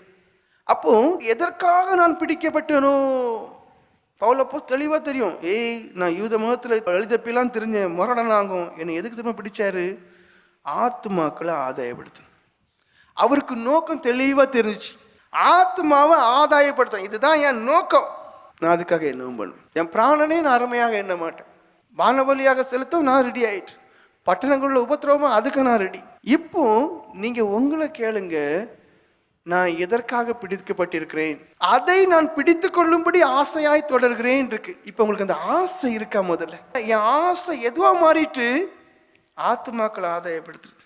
என் ஆசை எதுவா மாறிட்டு இயேசு இந்த உலகத்துல காண்பிக்கணும். இப்ப என் ஆசை எப்படி மாறிட்டு என் காரியம் முழுமையா நடக்கும். அப்ப எதுக்காக பிடிக்கப்பட்டேங்கிற நோக்கம் நம்மளை விட்டு வெகு தூரம் போயிட்டு, நான் எதை நோக்கி ஓடுகிறேன்? திசைகெட்டு திசை மாறி காட்டு கழுத போல ஓடுகிறேங்கிறதான அந்த எண்ணம் தெரியல. பவுல் அப்போஸ்தலர் சாகிறதுக்கு முன்னாடி உள்ள நிருபங்களை சொல்றாரு பாருங்க, நான் எதுக்காக பிடிக்கப்பட்டனோ அதான் எனக்கு ஆச்சரியமா இருக்கு. ஆசையாய் தொடரு. இப்போவும் உங்கள்கிட்ட ஆசை இருக்குதாயா? ஒரே ஒரு கேள்விதான். அப்போ அந்த ஆசையை நீங்க பார்த்தீங்கன்னா எனக்கு நீங்க கொஞ்சம் மாறுங்க, அவ்வளோதான். ஆனா நீங்க கொஞ்சம் யோசிக்கணும், ஆசை இருக்கான்னு. அந்த மனுஷன் சாகக்கூடிய கண்டிஷன். ஆனா அந்த மனுஷனுக்குள்ள நோக்கம் எல்லாம் ஒண்ணுதான். சிலுவை. ஆத்மாக்களை ஆதாயப்படுத்தணும். அவ்வளவுதான் அந்த மனுஷன் ஒரே நோக்கம். கிறிஸ்து இயேசுவினால் நான் எதற்காக ஊழியத்திற்கு அழைக்கப்பட்டேனோ அந்த நோக்கம் நிறைவேறுவதற்காக நான் ஆசையாய் தொடர்கிறேன். உங்களை கேள்வி கேளுங்க, என் ஆசை எதுல இருக்கு? பிடித்தாரே ஒரு ஆள், உங்களை எங்கேயோ இருந்து உங்களை பிடித்து ரத்தத்தினாலே கழுவி அழைத்து கொண்டு வந்தாரே, அவருக்கு என்ன பதில் கொடுக்க போறீங்க? அதை நீங்களே கேளுங்க. எல்லா உக்ரானக்காரங்களையும் பார்த்தவங்க அவர் கேள்வி கேட்டான் இருக்கு. ஊழியக்காரன் கணக்கு ஒப்புவிக்க கூடியவன், ஊழியக்காரன் கணக்கு ஒப்புவிக்க வேண்டியவன். நானானாலும் சரி, நீங்க ஆனாலும் சரி. அப்போ அவர் கணக்கு கேட்கும் போது நீங்க என்ன பதில் கொடுப்பீங்க? ஒண்ணுன்னா அழைத்தேனே, அந்த அழைப்புக்கு இணங்க விதத்துல நீ என்ன செய்தான்னு கேட்கும்போது என்ன பதில் கொடுப்பீங்கன்னு உங்களையே கேளுங்க. முதல்ல வசந்த வாசிங்க வெளிப்படுத்தின விசேஷம் 2வது அதிகாரம் 5வது ஆகையால் நீ இன்ன நிலைமையிலிருந்து விழுந்தாய் என்பதை நினைத்து மனம் திரும்பி ஆதியில் செய்த கிரியைகளை செய்வாயாக. இல்லாவிட்டால் நான் சீக்கிரம் உன்னிடத்தில் வந்து நீ மனம் திரும்பாத பட்சத்தில் உன் விளக்கு தண்டை அதனின்று நீக்கி விடுவேன். இனி எத்தனை பேருடைய விளக்கு தண்டை இதுவரைக்கும் நீக்கியிருக்கார் நீ உங்களுக்கே தெரியும். இனி இருக்கக்கூடிய உங்களுடைய கிருபையின் காலம் முடிக்கப்பட்டு, ஏன்னா நீங்கள் நினைக்கிற மாதிரி இல்லை, கிருபையின் காலம் யார் யாருக்கு எப்போ முடிய போகுதுன்னு தெரியாது. நீங்கள் பயப்படுங்கய்யா, எப்பொழுதும் பயப்படுகிறவன் பாக்கியவான் இருக்கு. கிருபையின் காலம் முடிஞ்சிட்டுன்னா சவுலை போல வந்துடும். சவுலுக்கு வந்து பரிசுத்த ஆவியன் அவனை விட்டு நீக்கப்பட்டார், ஆவியன் அவனை விட்டு போய் அசுத்தாவி அவனுக்குள்ள புகுந்துன்னு இருக்கு. அப்போ அந்த தருணத்தை யோசித்து பாருங்க. பொறுமையா இருக்காரு, ஆனா அந்த மனுஷனுடைய எண்ணங்கள் எல்லாம் தாவித தீர்த்து கட்டுறான். அந்த மனுஷனுடைய எண்ணம் எல்லாம் நல்ல ராஜாவா இருந்து ஜனங்களை நடத்தணும்னு இல்லை. அவர் ஒரு குறிப்பிட்ட டைம் வச்சிருக்காரு. ஆனா ஒரு நாள், ஒரு குறிப்பிட்ட அந்த நொடி மட்டும் யோசிச்சு பாருங்க, அதுதான் அவனுக்கு நரகம். அது வரைக்கும் ராஜாவா இருக்கிறதுக்கு அனுமதி கொடுக்கிறாரு. அந்த பரிசுத்தாவன் எடுக்கப்பட்டு போகுது, அசுத்தாய் வருது, அவன் கிருபை இழந்தான். இதே மாதிரி உங்க நிலைமை வந்துடக்கூடாது. ஏன்னா அவர்களுக்கோ வர மனமில்லை. என்னையா நீ செய்யணும், வா திருப்தியா சாப்பிடு போ. அப்ப இப்போ உங்களுக்கு மனமே இல்லை, ஒரு வாழ்க்கை வாழ்ந்துட்டே இருக்கிறீங்க. இது எங்க போய் நிக்கணும்? விளக்கு தண்டை நான் எடுத்துருவேன். அது எப்போ உங்களுக்கு தெரியாது, அது அடுத்த நொடியாகவும் இருக்கலாம். அந்த கிருபை இழந்து போனீங்கன்னா என்ன ஆகும் சொல்லுங்க. ஒவ்வொருத்தங்களும் அனுபவத்தை அடைங்க. நீங்க நினைக்கிற மாதிரி இல்லை, ரொம்ப கவனம். கேட்ட சுவிசேஷ விசுவாசிங்க, உணர்வோட ஜெபம் பண்ணுங்க. கர்த்தர் உங்களை ஆசீர்வதிப்பாராக. ஆமென். ஜெபம். மகா பரிசுத்தம் நிறைந்த எங்கள் பரமபிதாவே ஸ்தோத்திரம். அப்பா பிதாவே ஸ்தோத்திரம். நல்ல பிதாவே ஸ்தோத்திரம். உடைய இரக்கங்களுக்காக உம்மை ஸ்தோத்திரிக்கிறோம். உடைய அன்பிற்காக உம்மை ஸ்தோத்திரிக்கிறோம். எல்லையில்லாத உடைய கிருபைக்காக உம்மை ஸ்தோத்திரிக்கிறோம், துதிக்கிறோம். பரமபிதாவே, கர்த்தர் நல்லவர், அவர் கிருபை என்றும் உள்ளது. நல்ல பிதாவே, நீர் எங்களுக்கு நல்லவராயிருந்து போதுமானவராயிருந்து இந்த ஊழியர் கூட்ட ஆராதனை தந்தமைக்காக உம்மை ஸ்தோத்திரிக்கிறோம், துதிக்கிறோம். பரவாயில்ல, பேசி அறிவித்த திருவார்த்தைகளுக்காக உமக்கு ஸ்தோத்திரம் செலுத்துகிறோம். நல்ல பிதாவே, ஒவ்வொருவரும் தங்கள் நிலைகளை கண்டுபிடித்துக் கொள்ளவும், தாங்கள் எதற்காக பிடிக்கப்பட்டோம் என்பதை உணர்ந்து கொள்ளவும், நல்ல நிலங்களாயிருந்து 30, 60, 100 பலன் கொடுக்கிறோமா என்பதை அறிந்து கொள்ளவும், தேவன் கூப்பிடும்போது அவருடைய வலதுபுறத்தில் நிற்பேனா அல்லது இடதுபுறத்தில் நிற்பனா என்று தங்களை அறிந்து கொள்ளவும் கிருபை செய்ய முடியாது கெஞ்சுகிறோம். பரமபிதாவே, நல்ல பிதாவே, ஒவ்வொருவரும் தாங்கள் அடைய வேண்டியதான ஆசீர்வாதங்களை அடைய வேண்டும் என்றுதான தாகமும் வாஞ்சியும் உண்டாக கிருபை செய்தலும். பரமபிதாவே, விருந்துக்கு அழைக்கப்பட்டவர்களுக்கோ வர மனமில்லை என்று இருக்கிறது. நிறைய இவர்களுக்கு இறங்க முடிக்கின்றோம். கடைசி மரிப்பதற்கு முன்பாகவும் பவுல் அப்போஸ்தலருடைய இருதயத்திலே ஆசை இருந்ததோ, நான் எதற்காக பிடிக்கப்பட்டேனோ அதை பிடித்து கொள்வதற்காக ஆசையோடு தொடர்கிறேன் என்று சொன்னாரே. பரவாயில்ல, எங்கள் இருதயத்தில் நாங்கள் எவ்வளோ வருஷமாய் ஊழியம் செய்தால் இந்த ஆசை இருக்க கிருபை செய்தல், இந்த விருப்பம் இருக்க கிருபை செய்தல். நான் இயேசுவுக்காக பிடிக்கப்பட்டேன். நான் ஆத்துமாக்களை ஆதாயப்படுத்திக் கொள்வதற்காக பிடிக்கப்பட்டேன். நான் அதற்காக என் ஜீவனையும் வெறுத்து நான் பாடுபடுவேன் என்றுதான உணர்வு எல்லாருக்குள்ளும் உருவாக கிருபை செய்தல். சுயம் ஒவ்வொருவருக்குள்ளும் கிரியை செய்கிறதுனாலேயே பாவம் மேற்கொள்ளுகிறது, வீழ்ச்சி தங்களுடைய ஜீவியத்திலே வருகிறது என்பதை உணர்ந்து கொண்டு எல்லா விதத்திலும் சுயம் கிரியை செய்ய முடியாதவன் தங்கள் சிந்தனைகளை குறித்து அதிக ஜாக்கிரதை உள்ளவர்களாக இருக்க கிருபை செய்தல். விவேகி ஆபத்தை கண்டு விலகுகிறான் என்று இருக்கு. நல்ல பிதாவே, விவேகம் உள்ளவர்களாய் காணப்பட்டு நான் என்னை காத்துக்கொள்ள வேண்டும், என் ஆத்மாவை காத்துக்கொள்ள வேண்டும் என்ற உணர்வுள்ளவர்களாய் காணப்பட கிருபை செய்தலும். பரவந்தான் பேதைகளோ நெடுநேராய் போய் தண்டிக்கப்படுகிறார்கள் என்று இருக்கிறதே. பரவந்தாய், யாரும் பேதைகளாக இல்லாதவண்ணம், உணர்வில்லாதவர்களாக இல்லாதவண்ணம், எப்படியும் வாழ்ந்து விடலாம், பரலோகம் போயிடலாம் என்றதான தப்பு கணக்குடையவர்களாக இல்லாதவண்ணம் ஒவ்வொருவரும் தங்களுடைய ஆத்மாக்களை குறித்து அதிக ஜாக்கிரதை உடையவர்களாக இருக்க கிருபை செய்ய முடிக்கின்றீர். இந்நாள் வரைக்கும் உடைய மிகுந்த கிருபையினாலே ஊழியத்தை பாதுகாக்கிறீர், அதற்காக உமக்கு ஸ்தோத்திரம். ஊழியக்காரர்களாகிய அடியார்களை பாதுகாக்கிறீர், அதற்காக உமக்கு ஸ்தோத்திரம். நீ தந்த எல்லா ஊழியக்காரர்கள், பிரசங்கிமார்கள், உதவி ஊழியக்காரர்கள் எல்லாருக்காக உமக்கு ஸ்தோத்திரம். நல்ல பிதாவே, இவர் எல்லாரும் சுகம், பலம், ஆரோக்கியத்தோடும் ஆவிக்குரிய வரங்கள், வல்லமைகள், கிருபைகள், கனியை பெற்றுக்கொண்டு உமக்கு மகிமையான சாட்சிகளாய் ஜீவிக்க கிருபை செய்ய முடிக்கின்றோம். நல்ல சுகம், பலம், ஆரோக்கியத்தை கொடுத்து காக்க முடியாதுக்கின்றோம். இன்னும் அநேகமான ஊழியக்காரர்களை, பிரசங்கிமார்களை, உதவி ஊழியக்காரர்களை நிறைய எழுப்பும்படியாகின்றோம். நல்ல பிதாவே, போன ஒரு மாதம் முழுவதும் ஊழியத்திற்கு போன எல்லாரையும் பாதுகாத்தீர். இதோ மறுபடியும் ஊழியத்திற்கு நீண்ட யாத்திரைக்கும் இங்கே பக்கத்திலேயும் கிளை சபைகளுக்கும் போகக்கூடியதான எல்லாருடைய யாத்திரைகளிலும் நிற்கூட இருக்க முடியாய்க்கின்றோம் பரமிதாய். அந்த இடங்களில் தங்கி ஊழியம் செய்யக்கூடிய உடைய ஊழியக்காரர்களையும் பிரசங்கிமார்களையும் கண்மணி போல காக்கும்படி கெஞ்சிரும். தெய்வீக ஞானம், அறிவு, புத்தியை கொடுக்கும்படி கெஞ்சிரும். தங்களை மற்றொரிடத்தில் எவ்வளோ விவேகமாய் காத்து கொள்ள வேண்டும் என்ற ஞானத்தை கொடுக்கும்படி கெஞ்சிரும். ஆத்துமாக்களை ஆதாயப்படுத்த வேண்டும் என்றதான தாகம் வாஞ்ச உண்டாக கிருபை செய்தல். அந்த இடங்களிலே விசுவாசிகள் முன்னிலையிலே நற்சாட்சியுள்ளவர்களாய் ஜீவிக்க கிருபை செய்தல். நல்ல பிதாவே, சுகம் இல்லாமல் இருக்கக்கூடிய எல்லா ஊழியக்காரர்கள் பிரசங்கிமார்களை நல்ல சுகத்தையும் பலத்தையும் ஆரோக்கியத்தையும் கொடுத்து பாதுகாக்கும்படி கெஞ்சிரும் பரமிதாவே.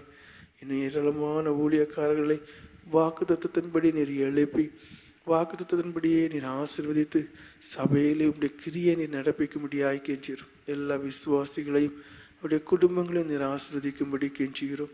சபைக்கு வரக்கூடிய மற்ற ஜனங்களையும் அவருடைய குடும்பங்களையும் நீர் ஆசீர்வதிக்கும்படி கெஞ்சுகிறோம்.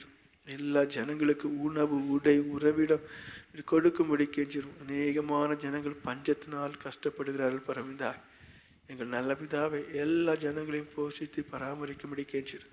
இந்நாள் வரைக்கும் இந்த ஊழியத்துக்கு தேவையான எங்களுக்கு தேவையான எல்லாவற்றையும் கிருபையாய் மன இறந்து தந்து வழி நடத்துகிறீர். அதற்காக உமக்கு ஸ்தோத்திரிக்கிறோம். நல்ல பிதாவே, இனி வரக்கூடியதான நாட்கள், நேரங்கள், நிமிஷங்கள் எல்லாரையும் கண்மணி போல பாதுகாத்தாலும் உமக்குள்ளும் உடைய இரத்தத்திற்குள்ளும் உடைய 5 கை அடைக்கலத்திற்குள்ளும் வைத்து பாதுகாக்க முடிக்கின்றோம்.